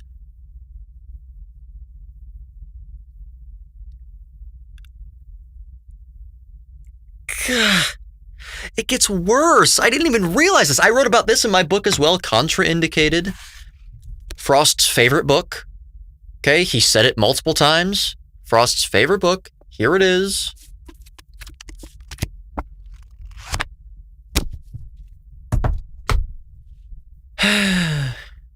Before his pseudo enlightenment.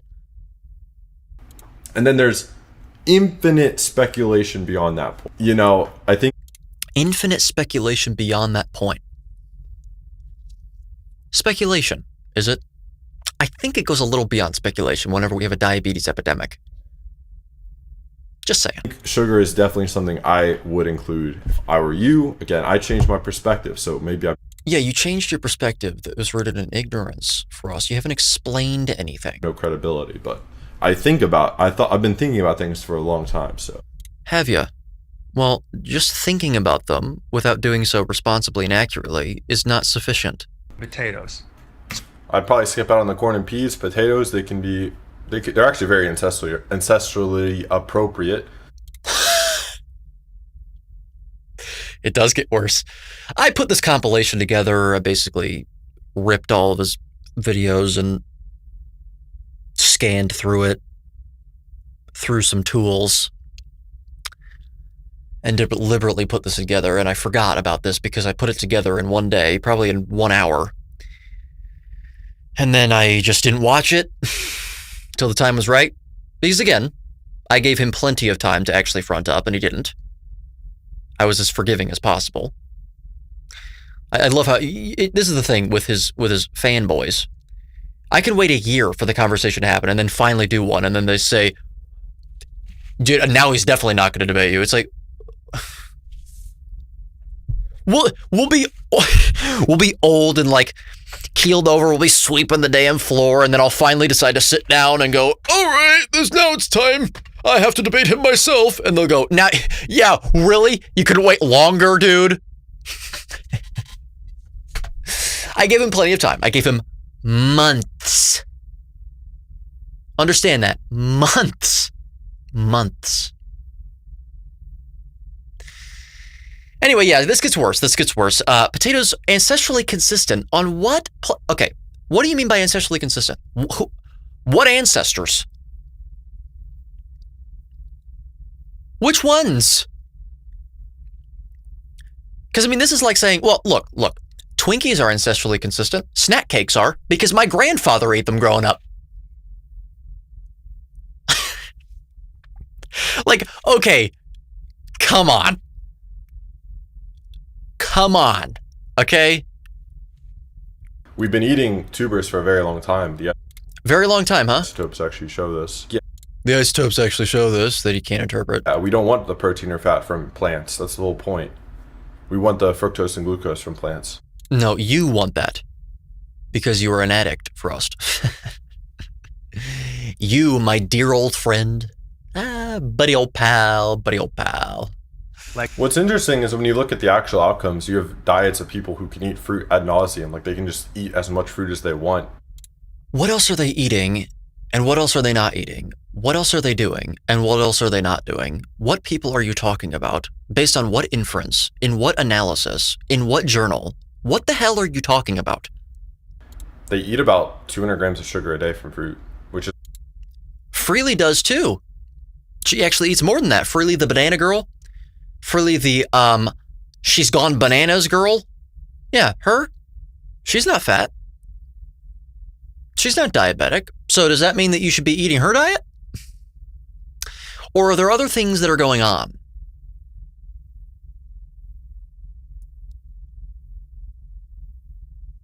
Tubers. I love this talk about tubers as well. Really? Like we pulled out a big old, like what you see in the conventional supermarket, these big old starchy sweet potatoes from the ground. They were just everywhere.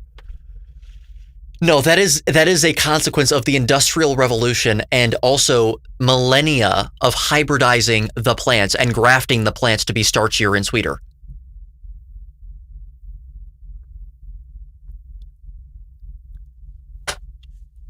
Tubers, you would like chew up and spit out the fiber.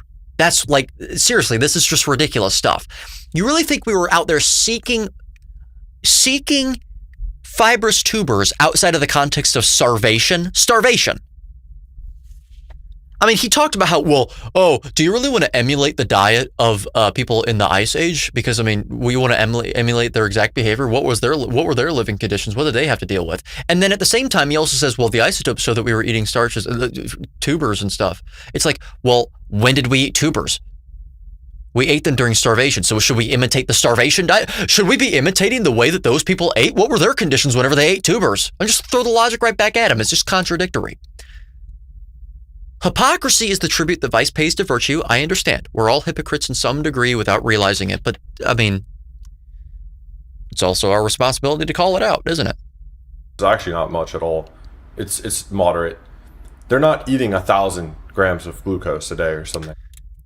100 to 200 grams of glucose or carbohydrates is moderate, he says. Again, moderate is a relative term. Relative to what? It's not moderate relative to 0. It's not moderate relative to 10 or 20. I suppose it's moderate compared to 300 grams, maybe. I mean, it just depends. What's your scale? It's just a relative term thrown around to aggrandize and adorn his ideology. Or sugar a day.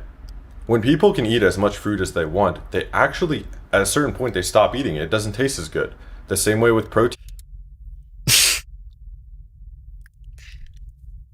Yeah, it's totally the same. It's totally the same signals. Right. Fiber has a role to play with fruit, by the way. Fiber has a role to play, but you're going to be eating quite a bit, and it's going to be a different signal that is stimulated for you to stop eating compared to whenever you get full on protein and fat. FaceIQ forced to face his IQ. Goodness me. Yeah. Wow. You're fat. Our body does have signals of when you've had enough. Yeah, and not all signals are the same.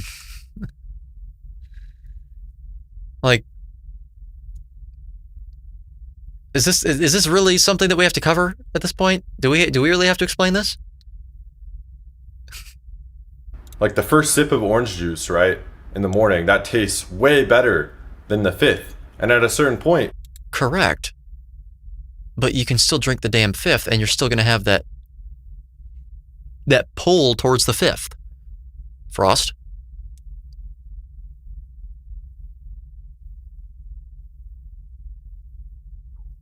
Like, your body will know whenever you've had enough heroin or cocaine or like, where do you draw the line, Frost? Your body will know when you've had enough alcohol, because eventually... It's not really an addiction. You're like, okay, this is a... It's not really an addiction. No, what you're doing is you're justifying the consumption of carbohydrates by denying that it's an addiction by any means that you can find, that you can scrounge up. Nutrient. This is a good fuel source. I've had enough. Oh, this is a good nutrient. This is a good fuel source. According to whom, on the basis of what, Frost? You have not provided any evidence for us to believe that. You could have fronted up for a conversation. You've now lost that opportunity. You've now completely lost the opportunity. Just, you might as well quit trying to save face and posture, because I know that that's what you're doing. Put it down. Now, if you're in a super hypothyroid state, like you are in a detrimental, horrible state, then... Detrimental, horrible state. See how he conflated those two things? Low thyroid does not necessarily mean that. It could mean that. It doesn't, necessarily. It may feel like an addiction because your body is craving it so much. This man is suggesting to us that the only time that sugar feels like a drug, first of all, it is a drug, but the only time it feels like a drug is whenever you haven't had it for a while. Like, are you kidding me?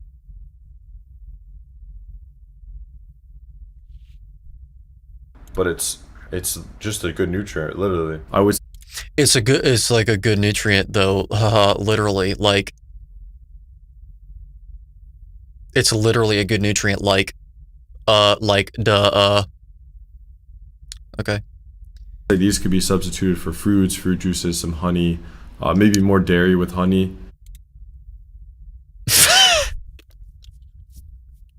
His voice doesn't help. I'm sorry. I'm really sorry. He has a relatively normal voice, but whenever he's using it to say things like that, you could probably replace the eggs with honey, some dairy with honey, and some more honey, and sugar, and honey, and fruit, and honey, and berries, and watermelon, and mango, and orange juice, and honey, and honey, and some sugar, and some sugar, and some sugar on top of that sugar. Hey, are you gonna have some sugar with those eggs? Hey.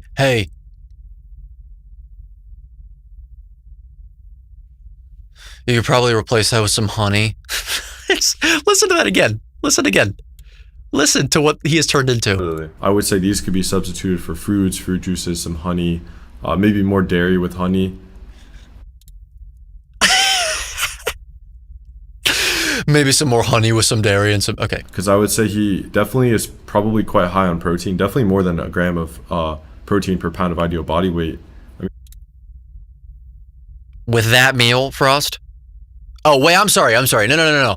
This is later in the video he's reacting to. So the guy clearly showed more protein before that. Okay.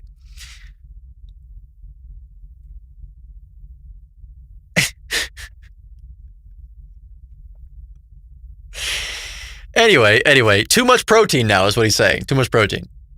That is a thing. You can get too much protein. You can get too much of anything, but good luck. You can get way too many carbohydrates before you'll get way too much protein. All right? If you look through the day,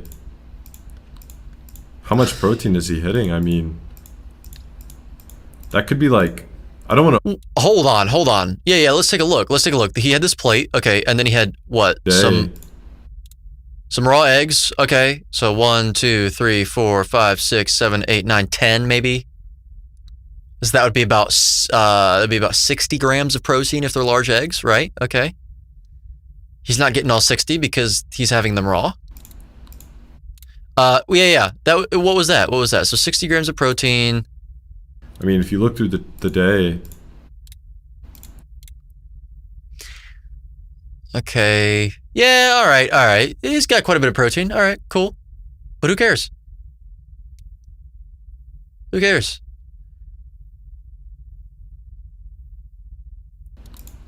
How much protein is he hitting? I mean, that could be like, I don't want to overshoot it, but that really could be 300 grams of...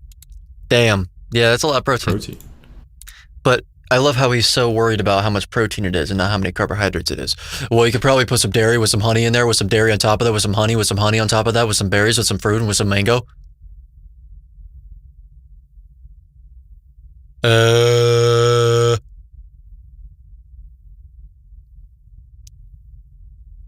lot of that protein is just going to be converted into glucose.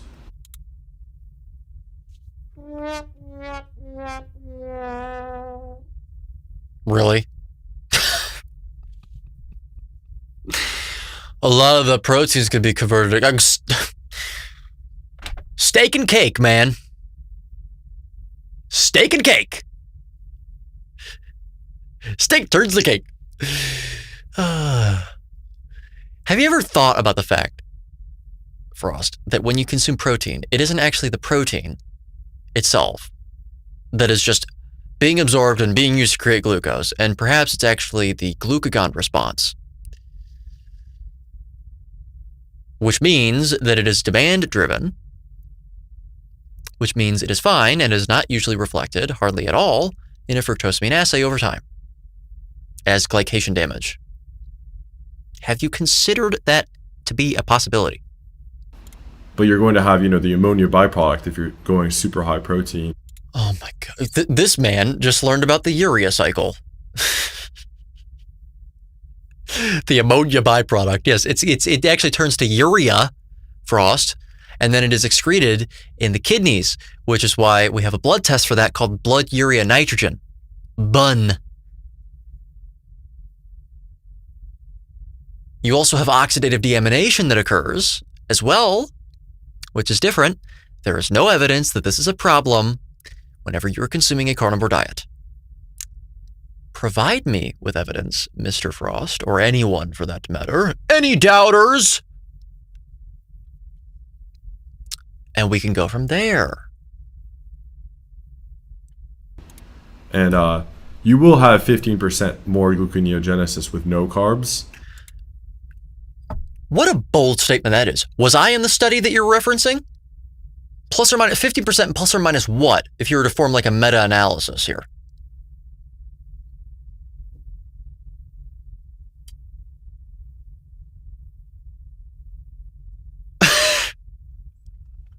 I can't get over that beginning part.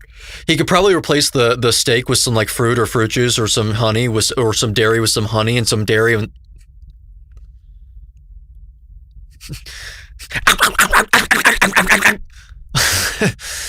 Gosh, it's like Squidward with the burger patties, man, the Krabby Patties. That's what he is off camera. I don't know that, but whatever. And so you will see typically in carnivore blood work. I've been reviewing so much of it. Oh, he's an expert. He's so, man, he knows. I've been reviewing so much of it, and oh man, it's just. I'll put my lab coat on and fucking put my black get my clipboard out with the pen and yeah. Meanwhile, 250 members per month are cycling out of his community. 250. Oh yeah. Oh wait, we were just getting started. No,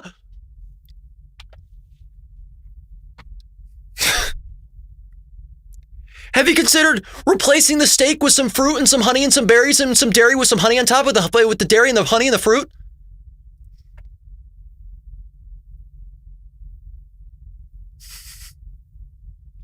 Or like Homelander with his milk.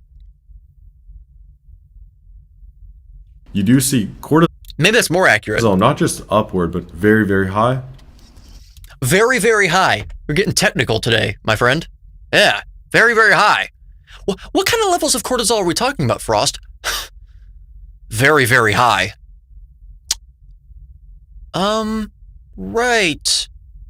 You want to talk about specific numbers or anything like that, or? And cortisol comes with a lot of downstream effects. Hormones are signals. It's a signal I don't think you want super high chronically. Who's to say that you necessarily have that on carnivore? I don't get it. Yes, cortisol can be problematic. Someone needs to teach Frost the distinction between a square and a rectangle. Okay, someone needs to teach him this again. Very, very, very simple analogy. I use this all the time. All squares are rectangles, right? In other words, all distressing presentations, so a presentation of distress, disease, something like that, they're basically all characterized to some extent or another by cortisol presence, okay? Cortisol is always present. That's why it's considered to be the stress hormone, right?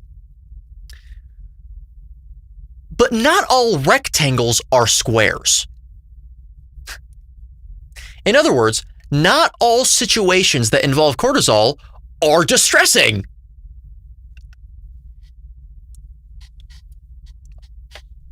Mind blown. Mind blown. Isn't that crazy? Themselves also have the benefit of increasing your T4 to T3 conversion because you have higher insulin. So what else does higher insulin do? You want to elaborate on that? Due to insulin suppressing things like glucagon and cortisol. Insulin does not suppress glucagon. Wow. It has a counter influence on glucagon's presence. More accurately, it has a counter pressure on cells when glucagon is present. That's why we look at the insulin to glucagon ratio in physiology, etc. That entire glucagon to insulin ratio, you definitely want to be having, in my opinion, about 3 to 4 decent insulin secretions throughout the day. 3 to 4. Do you hear what he is saying? Do you realize how insane that is? 3 to 4. To maximize your metabolic rate. Who's to say that maximizing your metabolic rate is what's indicated and appropriate? You do realize that hyperthyroidism is a thing, right? I'm not saying that you're going to get that. I'm saying that since it is a thing, then clearly you can have too high of a metabolic rate too. You might want to consider that. Or catabolic hormones. Catabolism is totally fine and indicated. Catabolism can lead to degradation and erosion, but it is not in and of itself erosion. Again, squares and rectangles. It's really that simple. Super chronically elevated glucagon is something. Define elevated. That drives peripheral insulin resistance. Peripheral insulin resistance. Frost, can you even explain to me what peripheral insulin resistance is? And if so, can you explain why it's problematic in any way, shape, or form? I wrote about that in my book as well, Contraindicated. Let's actually, you know what? Let's go to that part. How about we talk about that? Why don't we? Because I've been talking quite a bit organically on this call. The hell? Stream. I've been doing it quite a bit. So why don't I just let past Edward Goki from years ago do the talking? Why don't we go ahead and do that? Peripheral insulin resistance. Physiological insulin resistance is another name that it goes by. I'm back. Let's take a look here.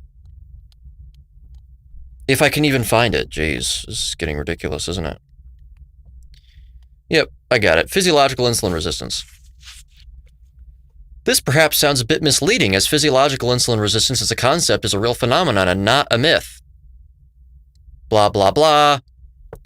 The claim that abstaining from carbohydrates reduces your ability over time to metabolize them as well if one were to introduce them back into their diets again is true. This is due to a few factors, and then I cover them. And then, there's a very simple rebuttal to this, however.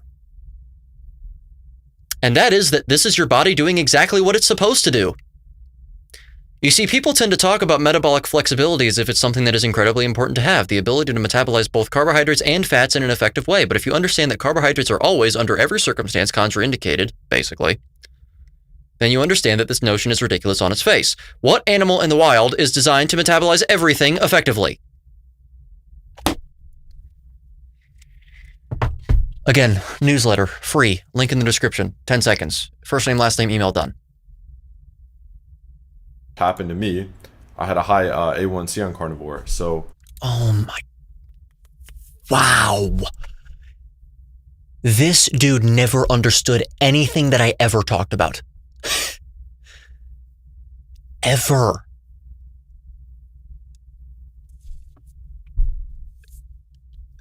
Ever. High A1C. He doesn't even know. He doesn't even understand that that is influenced not only by glycation rate, but also by the length of the lifespan of red blood cells. Your red blood cells live longer whenever you are on a carnivore diet, which means they have more time to accrue glycation, which means that it can artificially inflate the HbA1c value.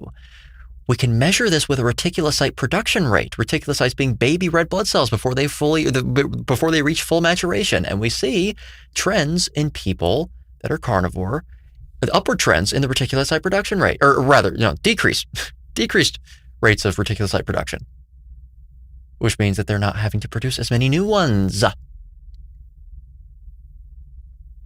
Oh my, what? You definitely don't want to be in a super high glucagon state all the time. What does super high mean, Frost? You just keep saying things. People on ketogenic diets have slower metabolisms, lower. Slower relative to what? Slower is a relative term. Slower relative to people that are consuming lots of carbohydrates every single day on end? For years on end? Yeah, perhaps. Who's to say that you need to have the highest metabolic rate possible? Again, at that point, just become hyperthyroid. Thyroid hormones. Higher cholesterol that's not being properly converted into steroid hormones. Properly? Who are you to say that? Oh my God.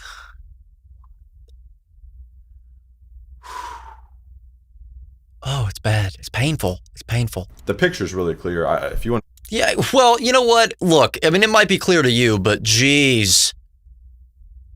to be optimal, I don't see an argument to be zero carb.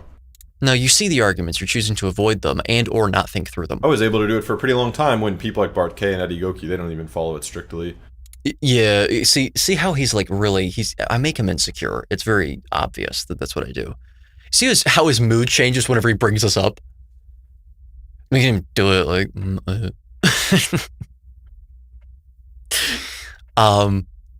that isn't true. Strictly. I mean, again, strict is also a relative term. Would you say that, like, if someone is eating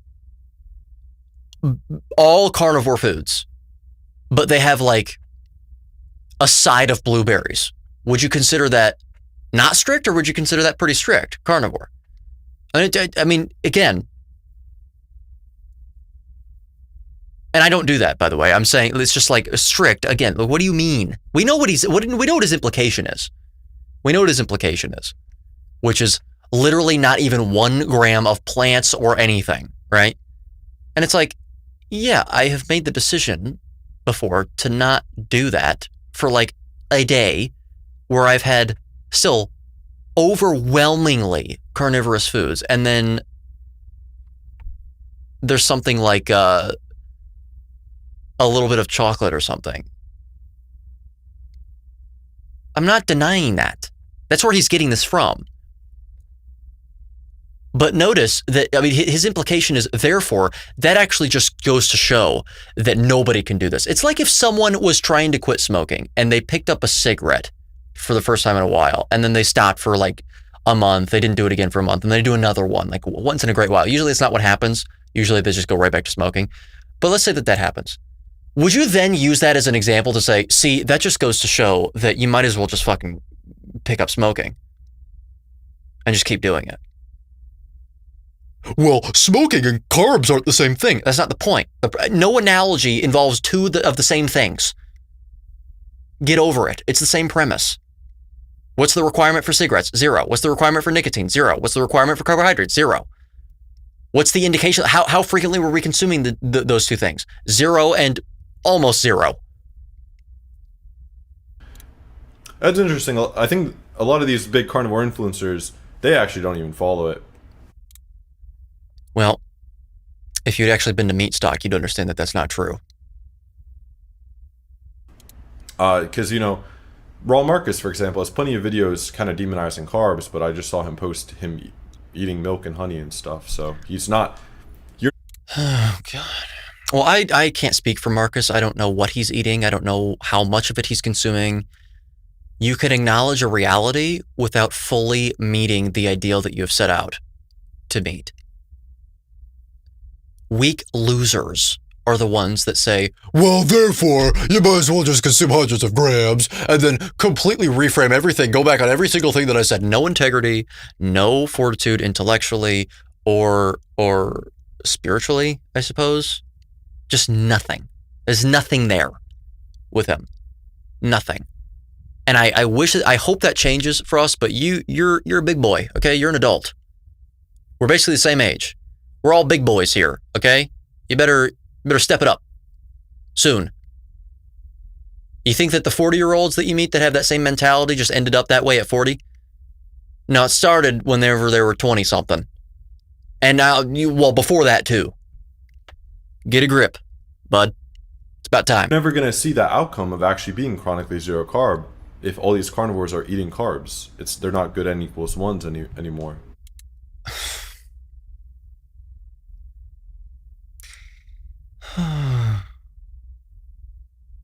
I'm going to skip that because I've pretty much made my point. And it is ancestrally consistent to have carbs.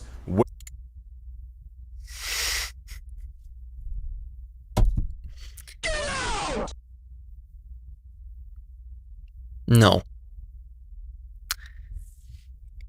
How? Way more so than all these carnivores are propagating.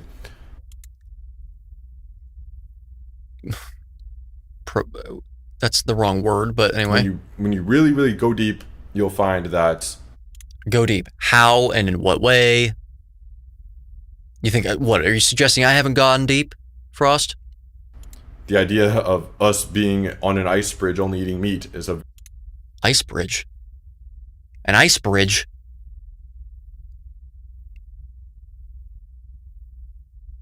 Very select few amount of humans, not the...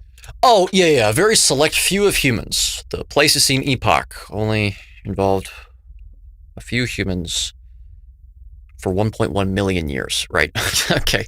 I think, we're going to finish this entire compilation, so get ready. But we don't have that much left. We have 6 minutes, but still less than that, actually. And it was only during the Ice Age that we ate a carnivorous style of diet, right? Okay. Picture. So cortisol we see it in a response to stress being an energy deficit. We see it in response to distress, sometimes due to energy deficit, quote unquote, substrate deficit. But we don't always see it there. How about this, Frost? What if I just applied your exact logic to my point of view? We see diabetes present itself in times of extremely high carbohydrate consumption.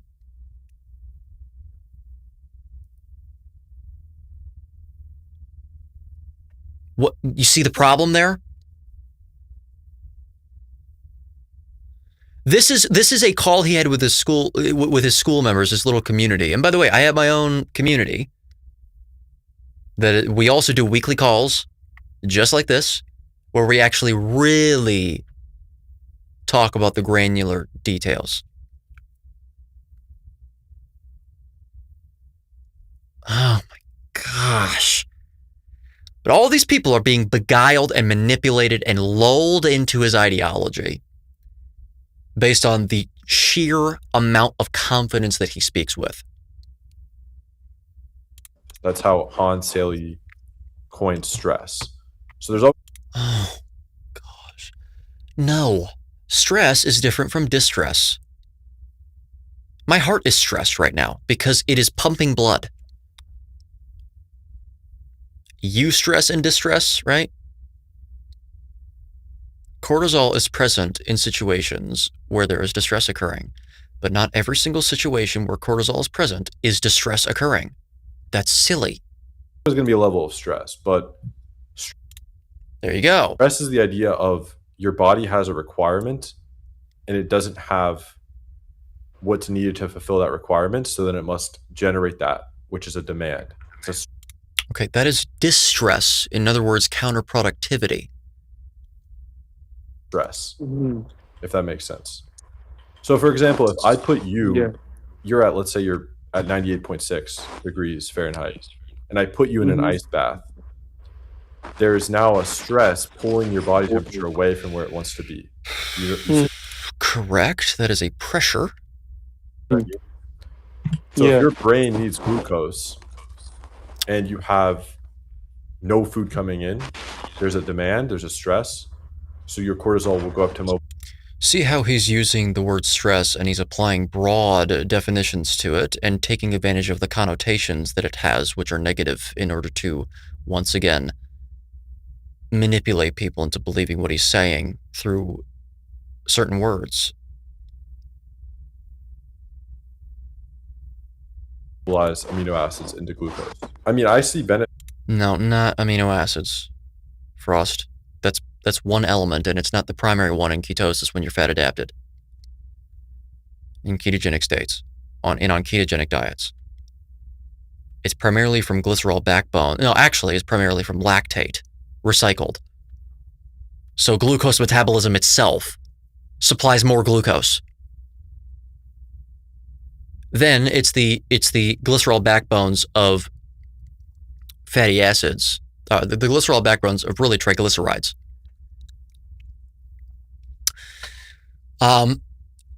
Then you have amino acids. And you also have odd chain fatty acids. So like C15, which is often talked about. Most of the things that are talked about with respect to C15 are actually applicable to every odd chain fat. Maybe I won't go that far. I'd have to see more of the rhetoric on it. I usually ignore it. Benefits of being in glucose metabolism now. That's obviously the whole switch. You know, if you're, let's say, a guy in your 20s and you're trying to, you know, have good sports performance and feel your best, have kind of a high metabolic rate and all the positive. Why does it necessarily have to be very high? Because again, what do we mean by high? Why don't we just aim for the indicated amount, the one that's actually conducive to your goals? That come with that. I don't think being on like a 1 meal a day, meat only keto diet, that's definitely. Who says that it has to be 1 meal a day? Usually that's an aim that you have. I mean, I do that, for example. But I don't think the things point to that being ideal. When I look in my carnivore community and over a year with thousands of members throughout that time. Right, exactly. That's actually the problem, Frost. They never stuck with anything. 3,000, again, 3,000 members. 3,000 members over the course of 12 months.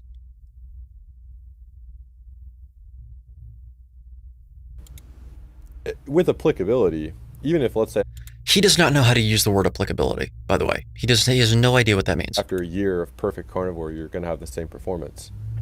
In effect, many people just could never get their gym performance back, their sports performance back. They felt bad, they were tired. Again, we already talked about this in the beginning. The demographic that you're actually reviewing and observing is not actually, I mean, it's not reflective of the majority of people that are on a carnivore diet. I strongly suspect. Let's put it that way. Because I can literally say the same. I can say the same thing. Well, in people that I see, performance invariably always increases beyond what it was whenever they were consuming their previous diet.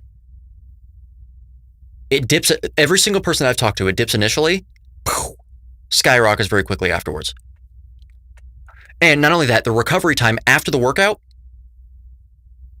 is as smooth as it has ever been.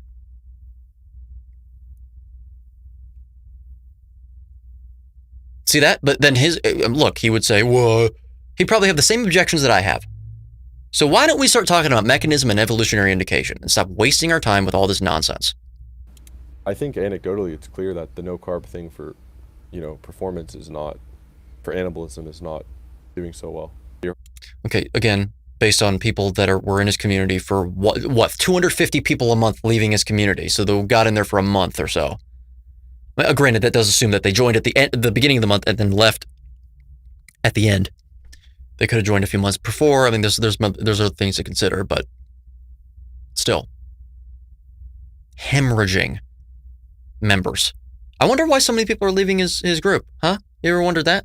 I love how he just shamelessly said that at the beginning. Your entire hormonal profile is super dependent on if you eat carbs or not. So I'd say that. What? How? Oh my gosh. The whole hormonal profile is dependent on carbs for some. No. Where? In their structure? Nope. In their production rate because of insulin? Then you can say protein and fat are as well, aren't they? Because protein and fat can stimulate insulin. They're not, carbohydrates are the most insulinogenic, that's for sure, but Anyway. I used to think like animals were all in ketosis. That's a huge lie from carnivores too. No one has said that animals are in ketosis, Frost. Animals like cows are not in ketosis. Usually if they're in ketosis, it's a sign that they're sick. Because they don't have the same mechanisms that we do. Because they don't need to produce as many ketones for their brain function, Frost. We're human beings, we have bigger brains, that's why. You ever wondered that? This is probably the worst thing that he said. He's now implying that most animals are actually using fat. Sorry, that most animals aren't using fat. Yes, they are. You look at rates of fatty acid oxidation, and they actually are in deep levels of fatty acid oxidation.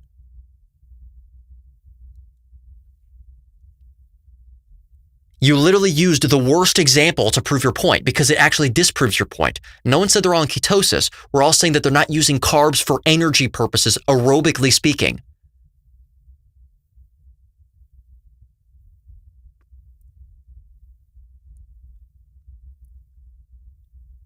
They're not in ketosis because humans enter ketosis when they're when they have lots of fatty acid oxidation occurring. Because we need to create substrate for the brain to use, and fat doesn't pass the blood-brain barrier.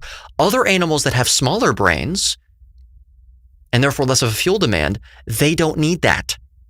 So they don't produce as much. And if they do, then it is a sign that they are sick, just the same way as whenever we're producing too many ketones, that's a sign that we are type 1 diabetic or something, for example. Ketoacidosis is a thing.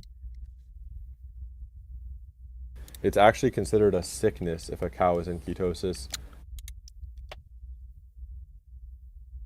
Yes. Lions are never in ketosis. They have a species. Who cares? Diet completely. There you go. That's another thing to consider. Tigers are never in ketosis. Who cares? Essentially, every carnivore is able to eat hundreds and hundreds of grams of protein, like 500 grams of protein a day. Not us. And we are carnivores. And glucose metabolism, which we do not have that capability without clear damages from ammonia and things. But oh my gosh. Right. So basically carnivore causes that. What is his point? His point throughout this whole thing is that we need carbohydrates. And now he's also making the claim that actually it's too much protein in the diet. Is that something else that he believes? I didn't even know that. In terms of saying like ketosis is the natural state, for human beings. Notice that part that you've just left out. you look across any species. Why would you do that? In this context, why would you do that? You're not going to find a single carnivore in ketosis. Except us. We're done. Naturally. So, and then with humans, there are no primates that are carnivorous. Okay, but then you look at any human naturally, even the humans that only have access to eat only raw meat, they then develop genes to make sure they're not in ketosis. Oh, that's the most egregious claim he's made. That is not true. Where the hell did he get that from? The only change in genotype that we have seen across our species in relation to their circumstances, their climate, whatever, is there's two.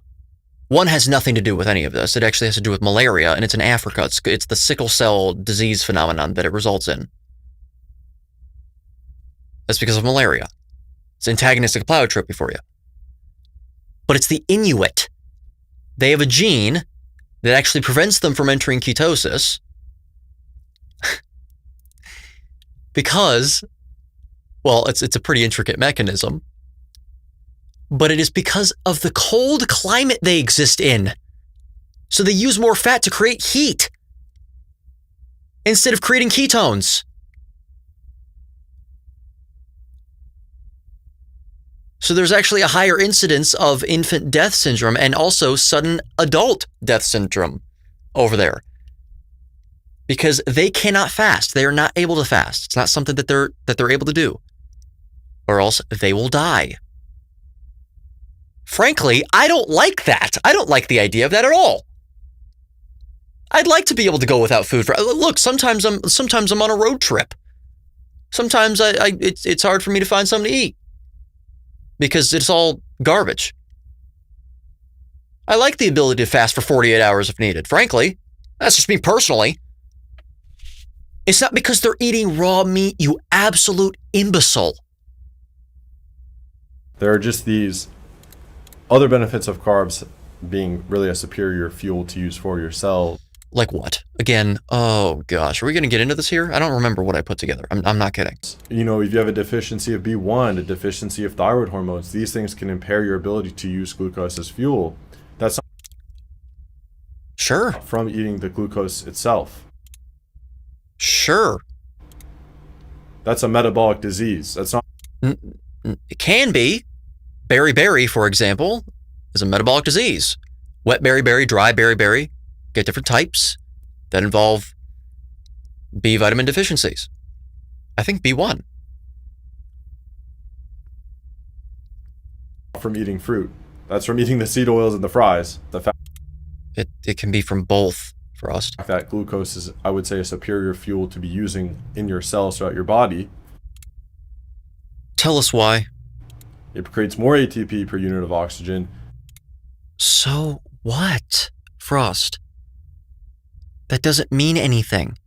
What it means is that there are a higher observed level of ROS produced through fatty acid oxidation, not ketone oxidation, by the way, fatty acid oxidation, which usually happens in times of ketosis, which causes the body to produce more antioxidants to neutralize those. You are being reductionist. You are not looking at the grand scheme of things and the broad picture. You are focused on tiny little things. You have not been enlightened whatsoever. You have deluded yourself into believing that you have woken up from some trance, and you haven't. You have become more easily manipulated, by the way. You've actually fallen more asleep. I'm not kidding. And then you framed it as some sort of open-mindedness. Less reactive oxygen species. Let's cover that. 50% more CO2, which helps. Who cares? That's actually because of the fact that it goes through PDH. Pyruvate goes through PDH. And that produces CO2. There's some other reasons as well. I'm not saying otherwise. I'm just saying it's a big reason. The oxygen get into your cells via the Bohr effect. There's this whole array of benefits of using glucose. So are you suggesting that, okay, so what you're suggesting is that if we are not using primarily pyruvate for fuel, so you're saying carbohydrates, pyruvate for fuel, so aerobic metabolism of carbohydrates, that we should be having problems with oxygen perfusion in cells? And if you don't believe that we should be having problems, you believe that it's suboptimal based on what mechanism? This mechanism here? Like, who's to say more is better? I don't understand. You just said that there was a concern with ROS. You know you don't have ROS without oxygen, right? So you want to just keep pumping oxygen into a cell? I mean, who's to say that that's necessarily good? I see a huge benefit to having that, but right, and that's just you. You're about to say that, and it is just you. It's also a few other people that have been easily misled. That's a different topic. For thousands. Oh, never mind. But that's a different topic. Of course, you wouldn't say something as humble as what I suggested. Thousands of years, people have been eating mixed meals, some rice. For thousands of years. Yep. So thousands of years that has been happening. To what extent? Has it been constant for 13,000 years? When did that start? During the Agrarian Revolution, perhaps? Some beef, maybe some seafood wild caught, some oysters, some fruit, milk. How often was fruit available and in what size? Again, you want to talk about reactive oxygen species. Why don't we talk about, deuterium in fruit? I can be reductionist too. Frost? Maybe they made their own sourdough bread. Maybe they even had some wine. Yep, sourdough bread and wine. We were doing that a million years ago. We were doing that 500,000 years ago, 400,000 years ago, 300, 200, 100. No, actually, we were doing that for barely any time whatsoever in the evolutionary frame of things and through the evolutionary lens. We didn't see this type of disease. Eat what tastes good among natural whole foods. And yeah, I got the result, and then I wanted to reverse engineer it because I was so interested. I was like, I changed my diet and I saw these things in my life change, the way I looked, my skin, my energy. I was like, how did this happen? So I started researching nutrition. This is about 4 years ago at this point, 3-4 years ago. And then I found the carnivore space after I found the primal space. Oh, look, there I am alongside Dr. Kiltz. And by the way, he has been saying some interesting things that I think I will... never mind. Right? Just like Marcus Young did. And I think he'll come back to primal eventually. More of this like bioenergetic raw diet. Bioenergetic. That's a Ray Pete term, by the way. Frankly, it's been co-opted, I guess you could say. My point is, I forgot that I got the result with these foods, but I got sucked into this carnivore camp from like people like Barkay and Eddie Go. Hold on a second. Did he just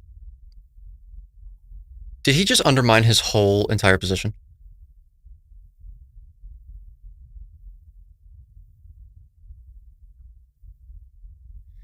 So this whole time, wait. So you ate that way the whole time?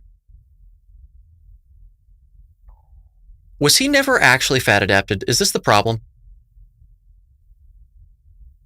Yeah, I was really fans of their content. I was looking into what they were saying. I was assessing their arguments a few No, you weren't. years ago.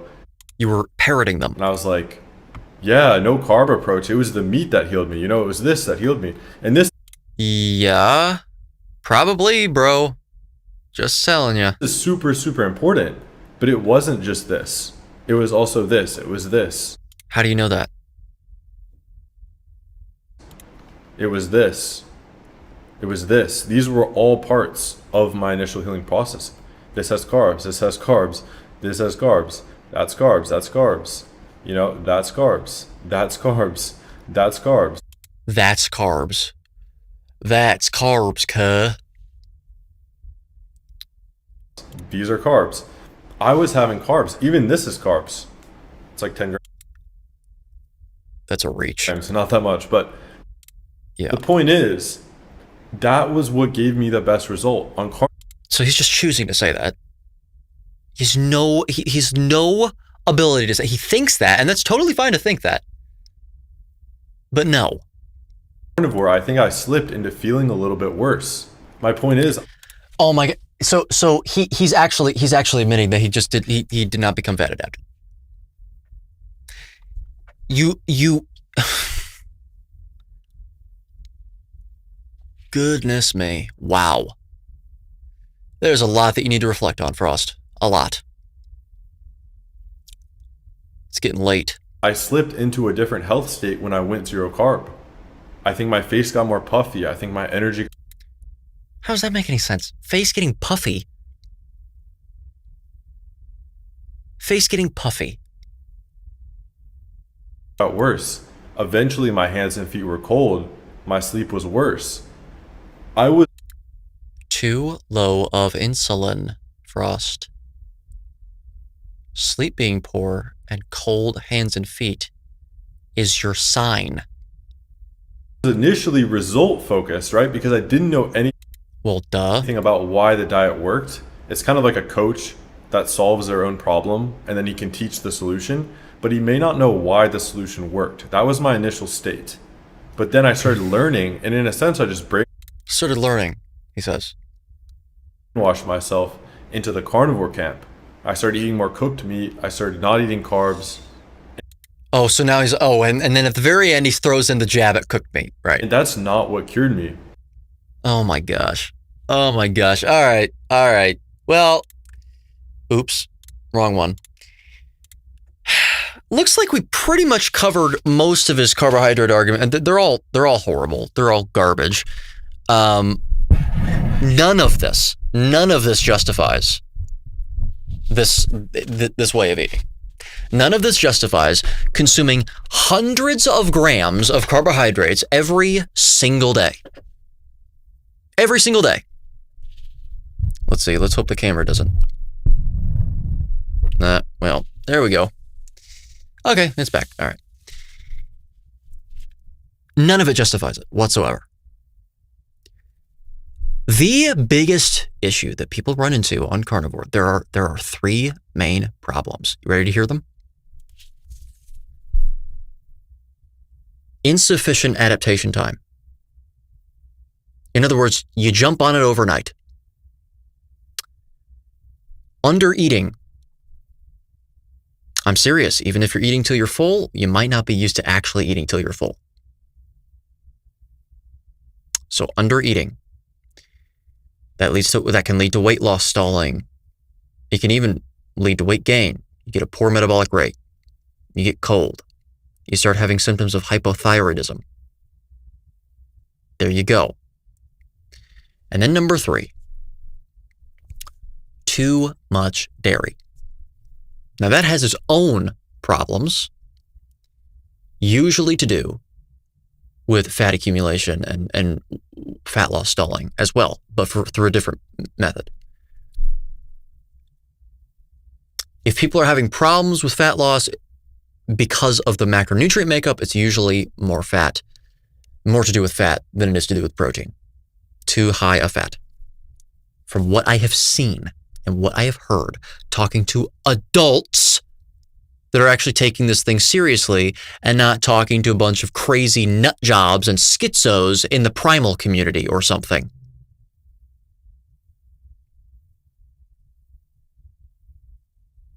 Actual adults. All right?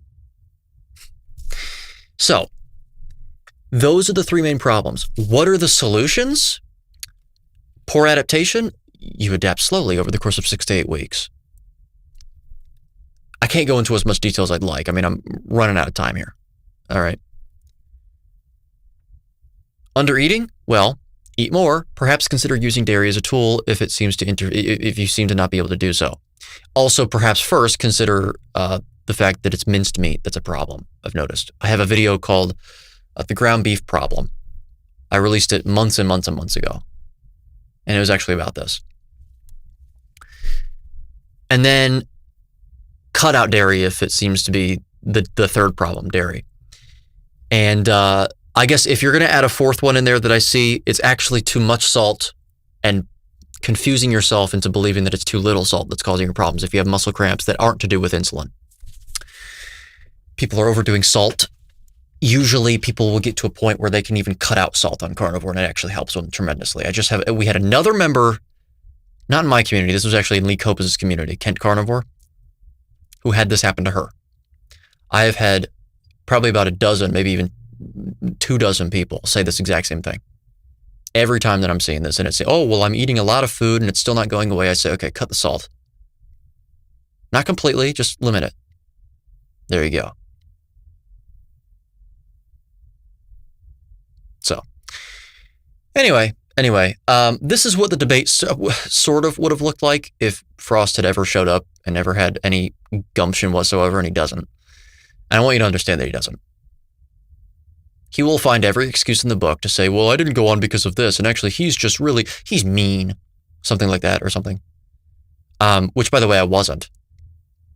I wasn't at all. But I'm not exactly the most friendly throughout this video and right now because he wasted my time and he lied. So anyway, with that said, if you, well, let's put it this way. If you're someone that understands that most people have an addiction to carbohydrates and that's the reason they're shifting over to introducing carbs back into their diets, then like the video. Go ahead and like the video. If you believe that Frost has completely trounced me and he's someone that is a reliable source on nutrition and health information and all that stuff, dislike the video. Go ahead and do that. Send me the signal. Send me the signal. If you want more material like this, you know what to do. I don't need to tell you what to do. And if you want to understand or explore anything that I have discussed in this video of mine, such as my private health science community, our CCI program, my biochemistry course that I'm building, my book, whatever it may be. Once again, sign up for the free newsletter. Link is in the description below. First name, last name, email, done. It takes 10 seconds. And yes, it is fully free. There's nothing there. Okay, so I've offered over 1 million seconds of public material. I have a 24/7 live health broadcast that's actually still going right now at the same time that this stream is going. I've got a free newsletter. Don't say that I didn't give you anything, because I did. So with that said, if you're watching the replay, you might like this video here. If you're not watching the replay, I'm just pointing to nothing. But I think you might like that one. So I'll see you in the next one. Till then.